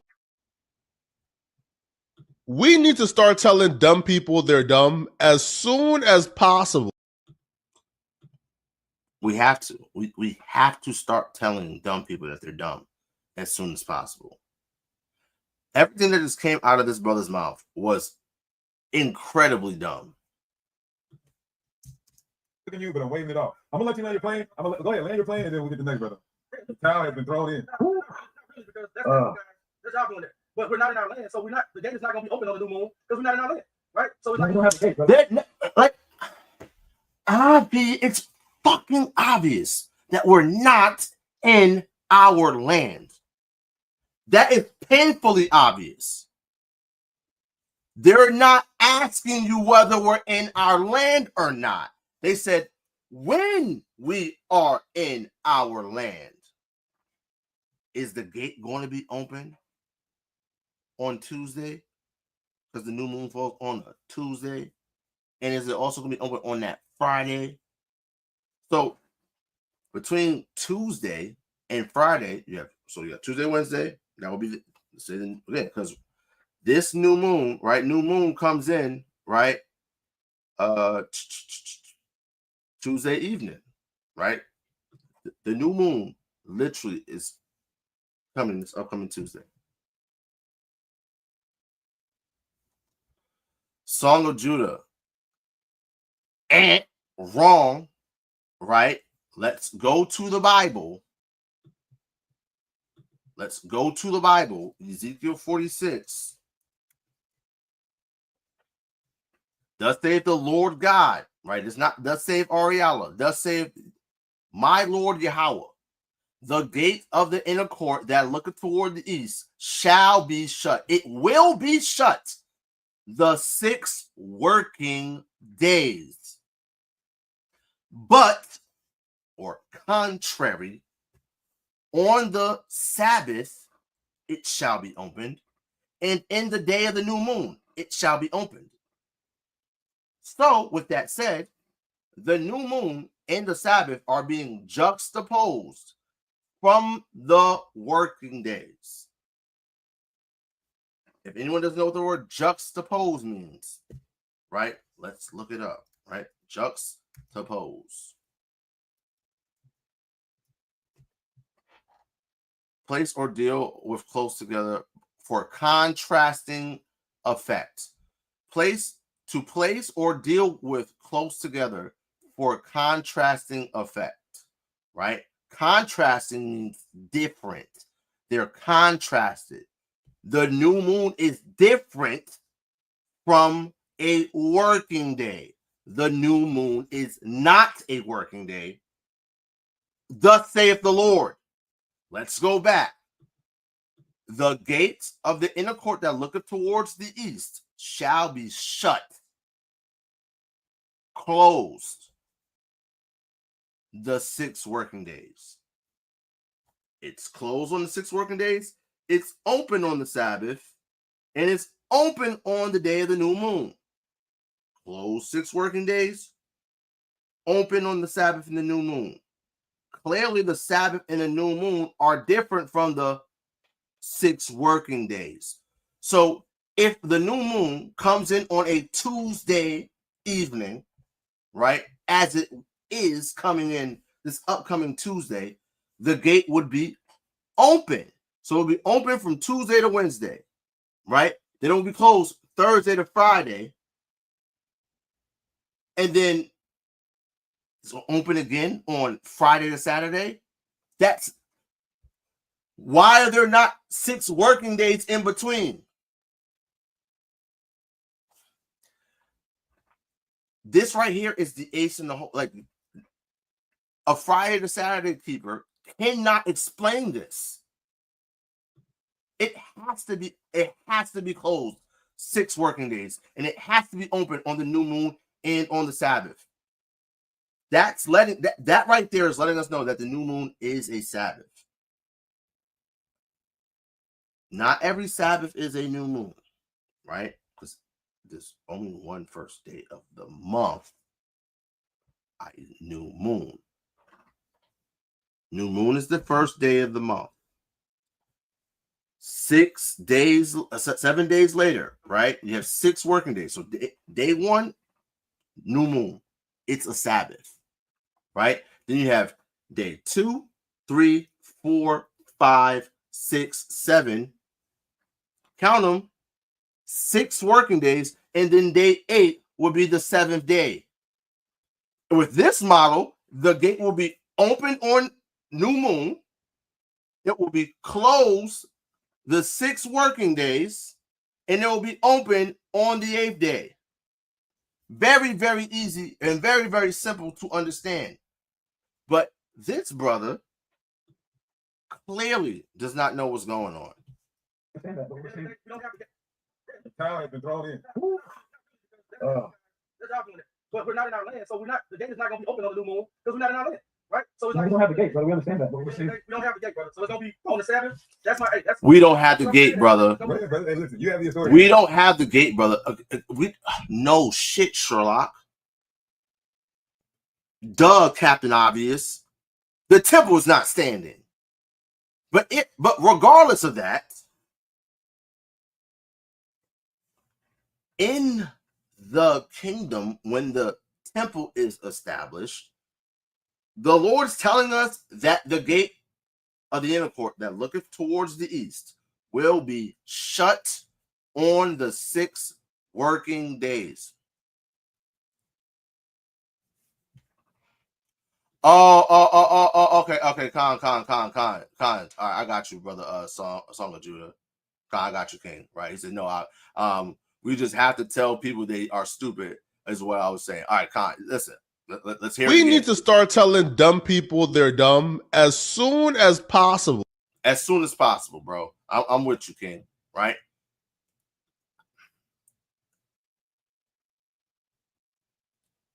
This brother is not the sharpest tool in the shed, right? It's not the brightest crayon in the box. I'm just being honest. All right. And the new moon is not always the Sabbath. Okay. Well, let's leave it there. He says period. So why in Ezekiel the 46th chapter is God not like man? Why is the Most High God, the creator of all things, why is he saying emphatically that the gate will be closed on the 6 working days, but it's going to be open on the new moon and on the Sabbath? Why is that? Why is he juxtaposing? Why is he contrasting the new moon from the working days? Clearly, based off what God just told us here in Ezekiel the 46th chapter, the new moon is not a working day. It is not. Same way that the Sabbath is not a working day. Like, if it's not a working day, then what is it? If the new moon is not a working day, then what is it? That's the question that needs to be asked to brothers like this. If the new moon is not a working day, what is it? Cut man in your corner. I hope you got a good cut man in your corner. A good man in your corner. No, we love you, brother. We love you, King. Shalom, brother. Okay, who's next? Let's get Lamach, and then we'll go back to Judah. Oh no, Kadeem was what? All right. So that's I think we're good there, right? So I don't care what Paul said. Paul said, don't judge on how other camps are teaching the Sabbath, so it's a pointless discussion. It's not a pointless discussion. First and foremost, Paul has no jurisdiction over my life, for the record. Now, am I saying that I don't glean wisdom from Paul's epistles? No, I'm not saying that at all. But what I hate is when a nigga want to tell me what Paul said. Nigga, I don't care. What did God say? God said that the new moon, right, is not a working day. It's clearly juxtaposed or contrast from a working day. A working day, the gate of the inner court will be closed, but on the new moon and on the Sabbath, it will be opened. The gate's not closed on the new moon. It's not closed on the Sabbath, but it's closed on the working days. Therefore, the new moon is not a working day. So if the new moon is not a working day, what is it, Vino Akko? Vino Akko, if the new moon is not a working day, what is it? Don't tell me what Paul said.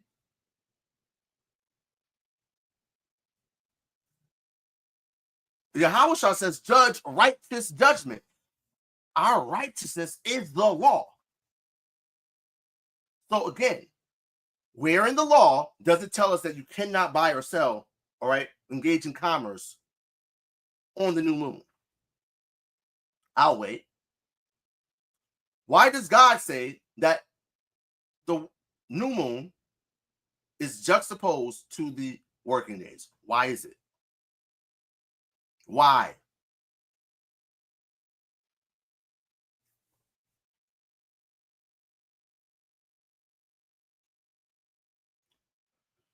Brother Shar, I'm gonna do a whole video on that. I got you, King. I'm gonna do a whole video on that, right? Actually, one of the first videos I ever made, right? Actually, yeah, I think it was the first video I ever did on my old channel before it got clipped, was breaking down 1 Samuel, I was at chapter 20 and 21, right? So I'm gonna do that whole breakdown. Vino Akko, where you at, bro? Where you at, King? They're gonna tell me about Paul. What did God say? I care about what God said. Paul says, eating things unto idols, we know that an idol is nothing. It's no big deal. Yahawashi says, I hate that. I hate when you eat things sacrificed unto idols. So I don't care what Paul says. Paul got rebuked for saying things, right, that were like very controversial, right? Where people could easily construe that what he's saying is, hey, don't keep the law. So James and the rest of the elders, right, in Jerusalem said, listen, bro, this is what you're going to do, right? You're going to be at charge with these brothers, right, who have the Nazarite vow, right, have a vow on them. Listen, come fulfill this so you can show all these people that you walk orderly after the law. They don't want to tell me about what Paul said.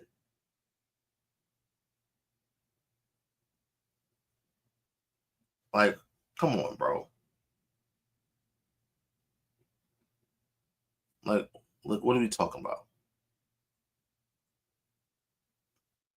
Paul's a man. Paul is not infallible. Paul can be wrong. Paul has been wrong.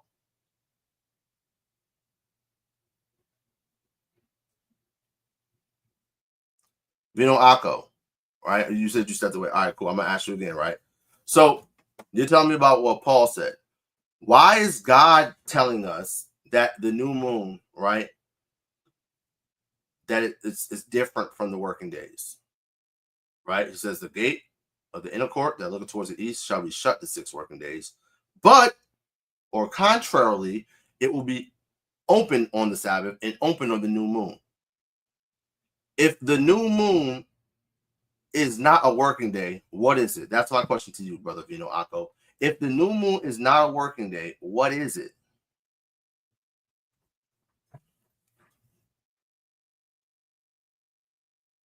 Can you tell me that, brother Vino Akko?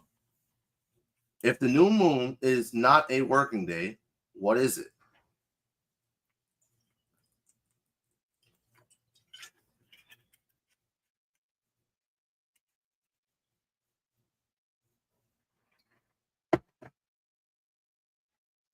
Vino Akko, where you at, bro? I didn't ask you that, Vino Akko. I'm gonna ask you what other camps say. Listen, there's a camp that tells you that you only have to wear fringes on the feast days. They're clearly wrong, right? There's a camp that teaches right, that you can cook on the Sabbath, they're clearly wrong and they're clearly going to die for breaking one of the greater commandments and teaching people to break one of the greater commandments. I don't give a damn. That's not what I asked you. I asked you very simply, if the new moon is not a working day, then what is it? That's the question, King. Please answer that question, brother.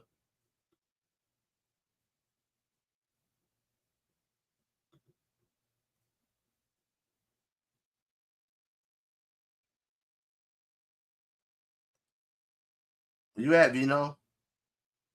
Can you answer that question for me?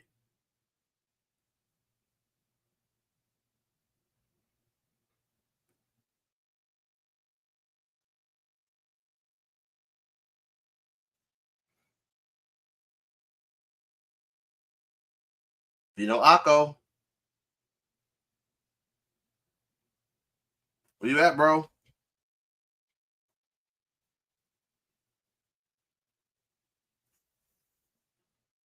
He says the new moon was not a working day, but it wasn't always a full Sabbath either. What does that mean?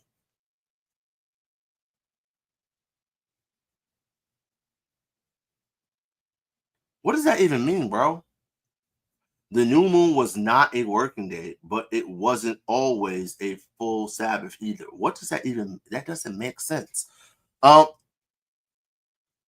So we're reading Ezekiel the 46th chapter, and if you weren't aware, Ezekiel 46 is future prophecy, right? This is something that's going to happen in the kingdom, right? Because the gate of the inner court, right? What's the inner court? It's a part of the temple. So when the temple, again, when we're in our land, right? Don't tell me about the past tense, right?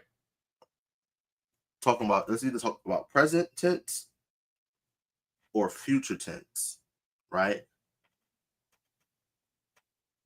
The 6 working days are different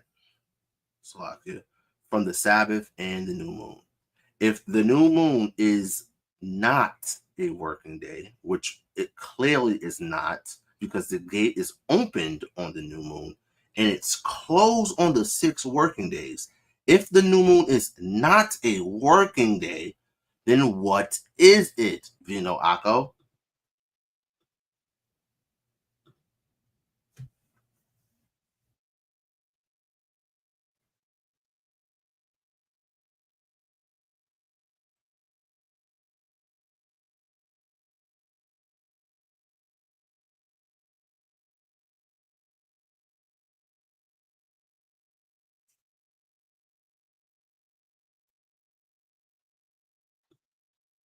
Great question, Ruben. I mean, great point, Ruben. None of these guys will be celibate like Paul said. Paul was very opinionated, but not the word of God.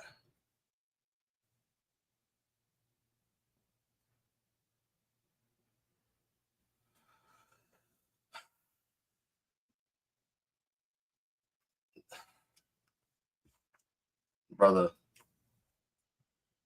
We need to start telling dumb people they're dumb as soon as possible.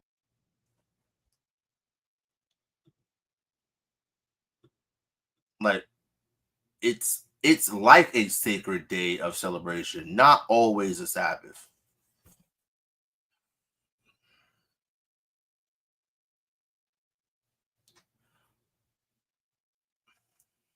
That is a horrible answer. Horrible answer. It's not a working day. Because on the working days, the gate is closed.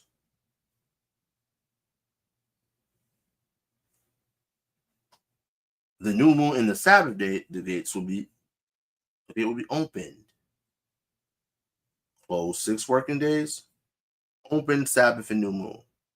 Closed working days, open Sabbath and new moon. So if the new moon is not a working day, what is it?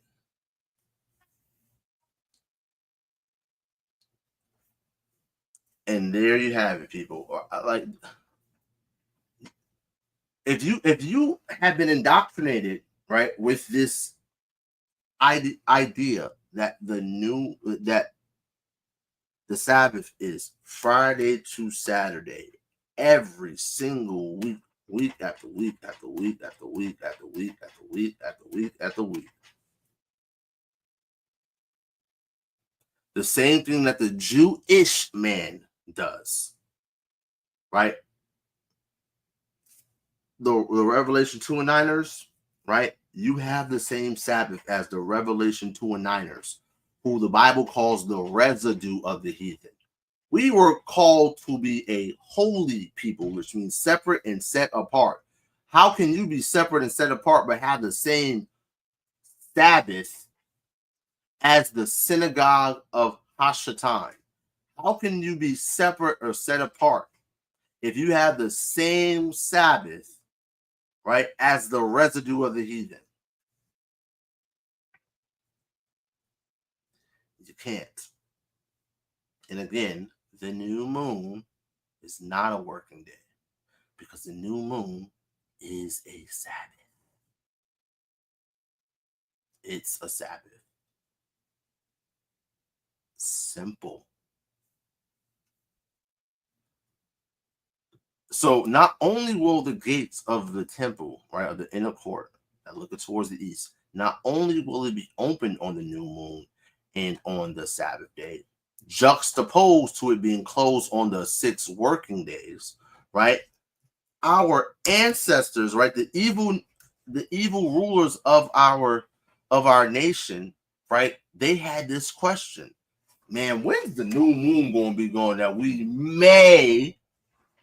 that we are allowed to, that we may sell corn, and the Sabbath that we may set forth wheat, making the ephah small and the shekel great, falsifying the balance by the seed. Clearly, we see there's a prohibition of engaging in commerce, which would be work on the new moon. On the Shabbat, the Sabbath. The new moon is not a working. Even Amos 8 and 5 teaches us that the new moon is not a working day.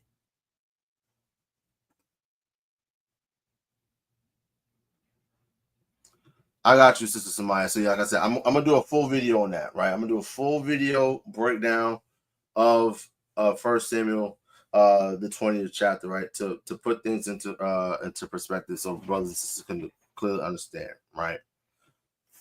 So, all right.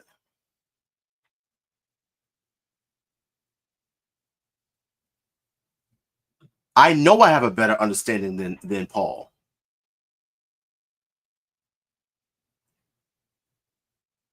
You do real. I don't give a damn about Gamaliel. Gamaliel didn't even believe in Yahawashi. You think I give a damn about Gamaliel? What he thinks? You think I care about what he thinks? No, I don't give a good goddamn about what Gamaliel thought. We're supposed to have more understanding than Paul, than the apostles. The apostles asked Yahawashi, are you at this time going to restore the kingdom to Israel?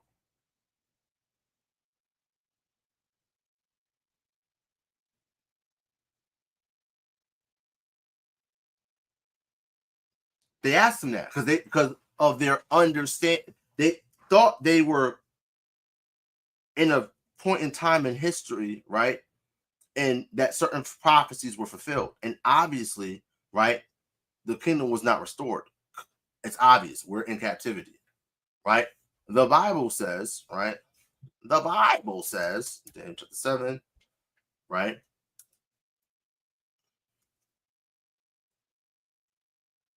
Oh, no, Daniel 12. I'm tripping. Daniel 12, right? Daniel 12 and 4 says, but thou, O Daniel, shut up the words and seal the book, even to the time of the end. Many shall run to and fro, and knowledge shall be increased. Our knowledge is increased as we're here in the last days, right? IUIC, the home of lies, the home of breaking the Sabbath day, the home of let me stone you evil niggas. Fuck the IUIC, right? Again, fuck the ISCPK, right? All you ISCPK niggas, get the hell away from me. I don't like you niggas. Kazak says, why did the rabbis of the 2nd century change the new moon from the lunar to crescent? I don't know what that means, Kazak. The word lunar literally means moon. And I don't know what you're referring to, brother. You have to show me whatever source you're referring to, right? Now you're talking 2nd century, right? We were kicked out of the land. Right? 2nd century, like we had the Bar Kokhba revolt, right? But again, listen, here's the thing, right? 2nd century AD, Hebraic understanding. Clearly, these niggas were wrong. Because if they were right, we wouldn't got kicked out of the land. But they were clearly wrong. Niggas were doing things incorrectly. They just were.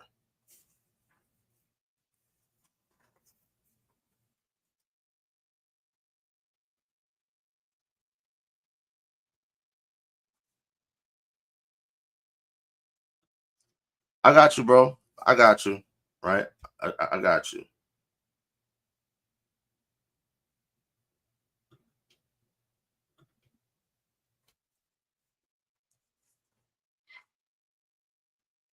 I used to smile, right? I got you. I'm gonna work on that video, or I'm gonna do that video going into 1 Samuel, the 20th chapter, and breaking it down, right? And Lord willing, within the next 2 weeks, I'll have it done, right? But I'm gonna just let y'all know, right? It's like,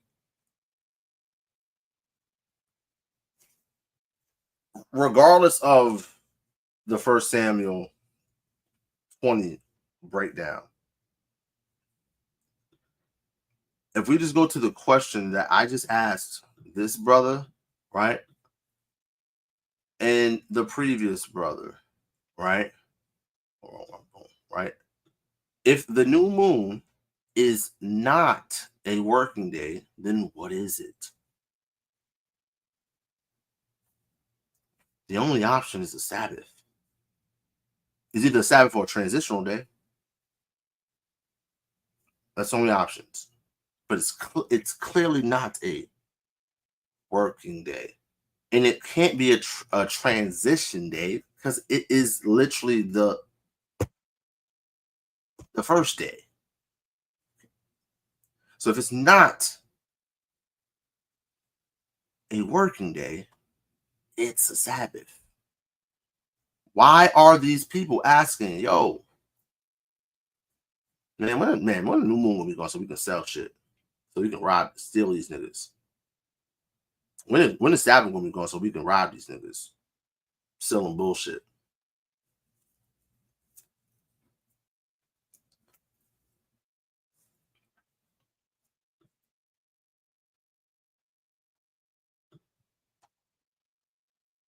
You see that? Say, kind, you got me with the open gate and Zeke. Listen.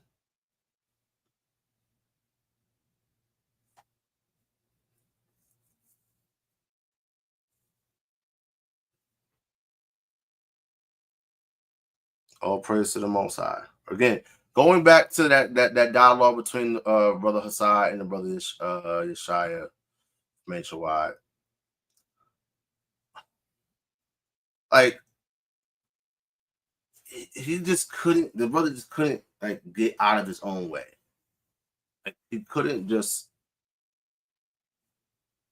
Like, I don't know. Like, it's like he had a stumbling block in his mind. Like, or like, I don't know. Like, it just is what it is, right? But I'm gonna always keep it funky. The new moon is a Sabbath, right?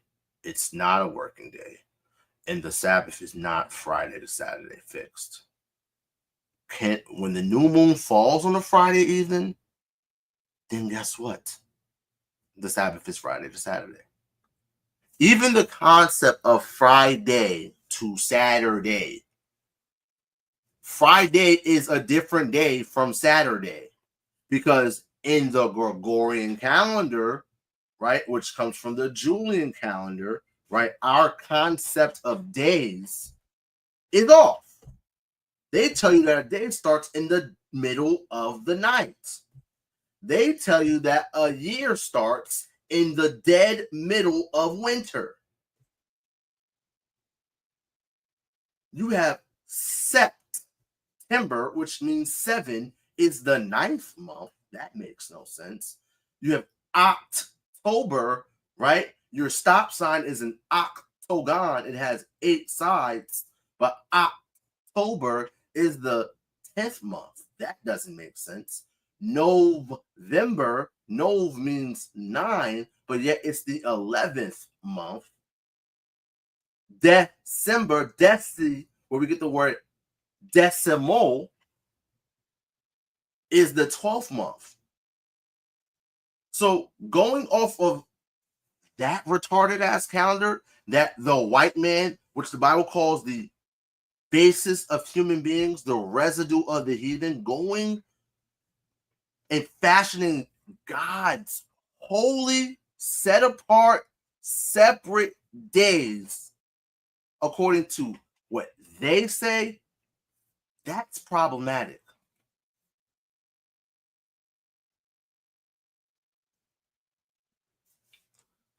Yo, that's my jam. Sunday, Monday, Tuesday, Wednesday, Thursday, Friday, Saturday left. Like, listen, Friday to Saturday is super duper convenient. It is. It's super convenient, but it's not real. It's not true. Yep.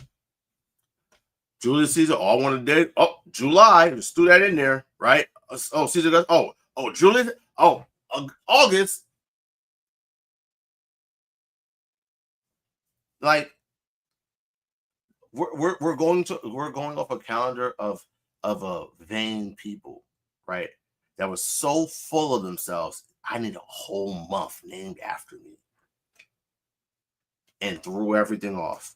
Not to mention, Saturday in the Roman calendar, right, at one point used to be the first day of the month, of the week. And then when you had the rise of Mithraism, which was the worship of this sun deity named Mithra, right, Sunday became the preeminent day and was moved to being the first day of the week. And Saturday got bumped to being the 7th day of the week. I want you guys to notice, we did not have names for the days of our weeks in the Bible. That's what you say on the 17th day of the first month, right? On the 17th day of the second month, on the 8th day, or on this day of the first month of this month, right? It does. We don't have names for it. These people came up with this. So to again fashion your calendrical system after a pagan Roman / Julian / Gregorian calendar is problematic. It's problematic. It just is. Now, again, I've had people ask, well, because I had a brother, right? A brother messaged me on Facebook earlier today, right? And he was like, yo, bro, like yeah, I'm leaning towards a loner, but like I work a 9 to 5. I said, listen, bro, I get it. You know what I mean? I get it, bro. Look at the exact question.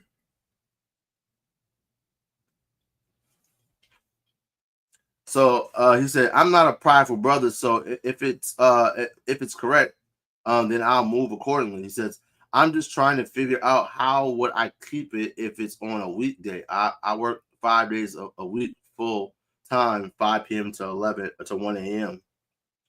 I don't want to be grievous, right?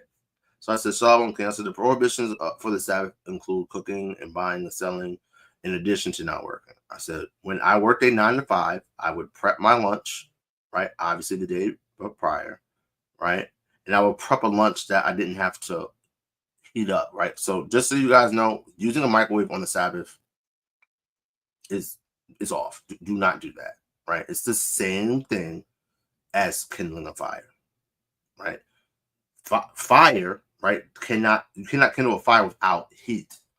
So if you're the word kindle means begin to start, right? So if you put that start button on that microwave, it's now creating heat. You're kindling a fire.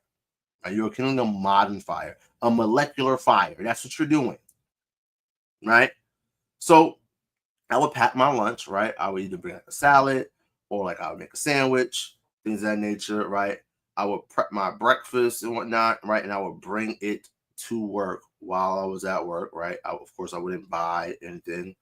I wouldn't sell anything, right? I wouldn't kindle fires. I didn't cook on it, right? And I would be at work and I would just BS, right? I'd be just looking busy. Just look busy.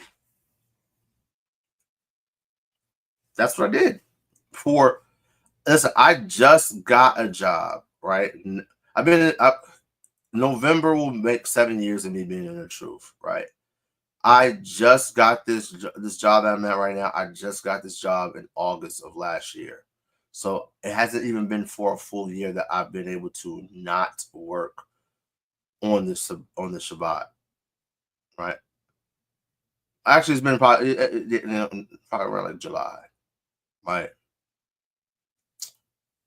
So yeah, I haven't worked on the Shabbat like probably since July of 20.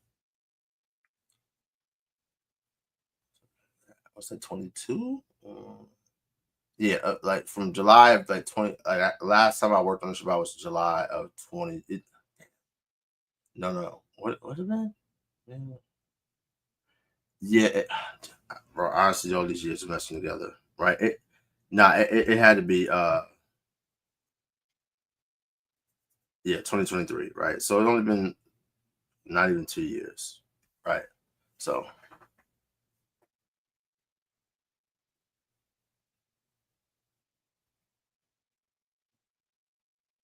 but yeah.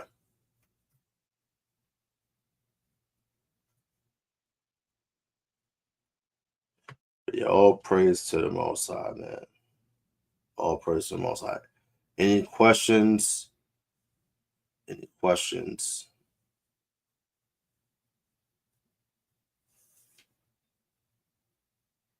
Go ahead and ask your questions.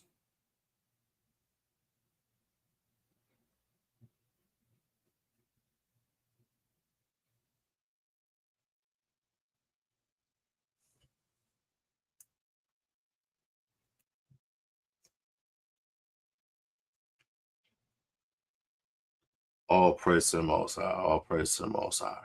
Right? But yeah, family. You know, again, even my brothers and sisters who keep Friday, Saturday, right? Right. Your Sabbath is over, right? Since your Sabbath is over, especially if you're in the Eastern Hemisphere, right? Actually, not in the East Coast. Actually, sun should be going down in California very, very soon as well, right? Let me tell you something. Make your way over to HIBofficialzion.com, right? And get you a copy of the Hebrew Israelite Bible. Look at that, right? Get you a copy of the Hebrew Israelite Bible, man. Right? HIBofficialzion.com. Link is in the description of every video, right? Make your way over there. Get you a copy of the Hebrew Israelite Bible, all right? All right, this took me over 4 years. Tomato, we got the Shemai on the back, right? In the Hebrew. Shema Yasharahla, Yahawashi, Yahawaah Hasad. All right. Look at, you know what I mean? You got, of course, the names of persons, places, and things in the ancient Paleo Hebrew tongue, right? Which some of us call the Lashon Kodash. You will see Yahweh's name all throughout the text, right? And you will see the tetragrammaton, right? So we go here, boom. All right, so you're going to see that tetragrammaton. I just joined that. Okay, boom, right? So boom, look at that. You got the book of Psalms, right? Look, you got Yahweh's name right there, right? All praise to the Most High. Shout out to Sister Chantal Love, right? HIB is a beautiful book, a beautiful Bible. All praise to the Most High, right? So listen, you got, I mean, the Hebrew, right? Listen, you got Matthew says the book of the generation of Yahawashi Hamashiach verbatim on the page. You know what I mean? Get you a copy if you have it, right? I saw the Sister Sarah, right? She's the wife of the brother Tazar down in Atlanta, right? She had posted a video, right? They got the HIB right there on the kitchen, just right there on the night, not the nightstand, right there on the coffee table, right? It's a good coffee table book, right? But also a good book to just, you know, study and dive into and just read. You know what I mean? All praise to the Most High. So yeah, get you a copy of the HIB, the Hebrew Israelite Bible, right? Also make your way over to perpetualwar.shop, right? We just dropped two new shirts, right? We got the Yasharahla University, right? That's Jerusalem, right? Yasharahla University, right? We got the bread on black. We got the bread on cream. The bread I don't have the bread on black yet, right? But I got the bread on cream, like tough, right? Tough. Now, just so you guys know, they don't come fringed, right? They don't come fringed. However, right, if you go to this video, right, this video on fringes, okay, right, I'm showing people how to easily, right, if you don't know how to sew, right, which I know most brothers don't know how to sew. I don't know how to sew, right? Listen, let's see, I got the, you know what I mean, got the HOB shirt, right? So right here, right, I just use fabric tape or fabric glue and glue the ribbon on my shirt, and I cut these fringes in. You cut them in, right? And when you wash them and dry them, look how they look what happens. Like, bro, like easy, simple, right? You don't even have to buy fringes, right? You get you a pair of thread snippers or threads, they call thread scissors, right? Right? What they call thread scissors. Right, let me see if I can find Amazon thread scissors. Boom, right here. Watch this. Right, you can get a 3-pack for $4.90. Right, I got this one right here. It's a little bit more premium, $15. Right, but like I said, you can get a 9-pack, for $9, $1 a piece. Right, but this joint right here, I love this one because it's a little more comfortable in the hand, and it's just so easy to just snip, snip, snip, snip, snip, snip. Very, very easy, right? To keep the laws of God, right? Listen, we got payment plans, right? We got payment plans, right? So, right, you can see paying 2 interest free, right, with the shop pay. You know what I mean? Easy, right? Go right in there. Boom. Break that down, right? And then with the HIB, right? HIB. Boom. Right? You can break it down into 4 payments. Easy. Right? So, I mean, all praise to the Most High, right? Make your way over to perpetualwar.shop. Link is in the description. We got tons of stuff, right? We got the Israel overall, HOI, LionOfYahawah, right? So HOI means the nation, LionOfYahawah means highest or supreme, right? We're the supreme nation. We're the nation above all nations, right? We got that joint. We got the Hebrew department, right? Hebrew department sit in the dust, right? And we should, I'm gonna give y'all a little sneak peek, right? A little sneak peek, right? Let me see.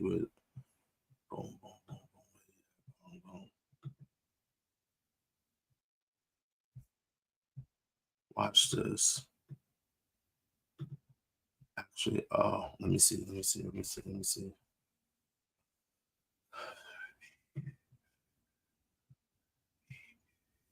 Should be dropping.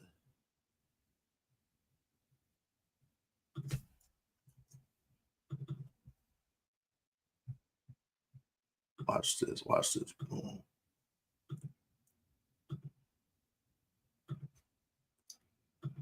Should be dropping these very, very soon, right? We're gonna have other colorways, right? So this is just on the cream, right? So we got another Hebrew department, you know what I mean? Look at the back. Love thy neighbor, right? So we got the lily, right? We got the heart, right? LionOfYahawah, right? Which means love your neighbor in Hebrew, right? So these should be coming out different colorways on the site very, very, very, very soon. Very soon. So all praise to the Most High. Yes, sis. Yes, right. Listen, I'm not gonna put no ball earth. You know what I mean? Had to do the what's the face. Had to do the flat earth model, right? I wish I could have made it where you see the dome on it too, right? Had to see the firmament, but it's kind of hard to see to show a dome, an invisible dome, right? So all praise to the Most High. All praise to the Most High, right? But yeah, fam, with that, I want to give all praise, all glory, all honor to the Most High God, whose name is YAHAWAH. Of course, I do so in the name of his only begotten Son, Yahawashi, who the world inwardly calls Jesus Christ. I should be going live tomorrow at 3 p.m., right? Should be going live tomorrow, Lord willing, at 3 p.m. With the brother Mordecai, right? The black rabbi, all right? The brother lives in Israel, right? He's from America, right? Converted to Judaism, right? Me and him should be having a dialogue tomorrow around 3 p.m. Eastern Standard Time. So if you're not subscribed, make sure you hit the subscribe button. All right. Make sure you hit that bell icon, right? And click all notifications. So whenever I go live, whenever I drop a video, you'll be notified via YouTube. But again, I give all praises, all glory, all honor to the Most High God, Yahawah. Of course, I do something in the name of his only begotten Son, Yahawashi, who the world inwardly calls Jesus Christ. Till next time, I pray you brothers and sisters were edified. Shalawam. Imawak, blah, blah, blah.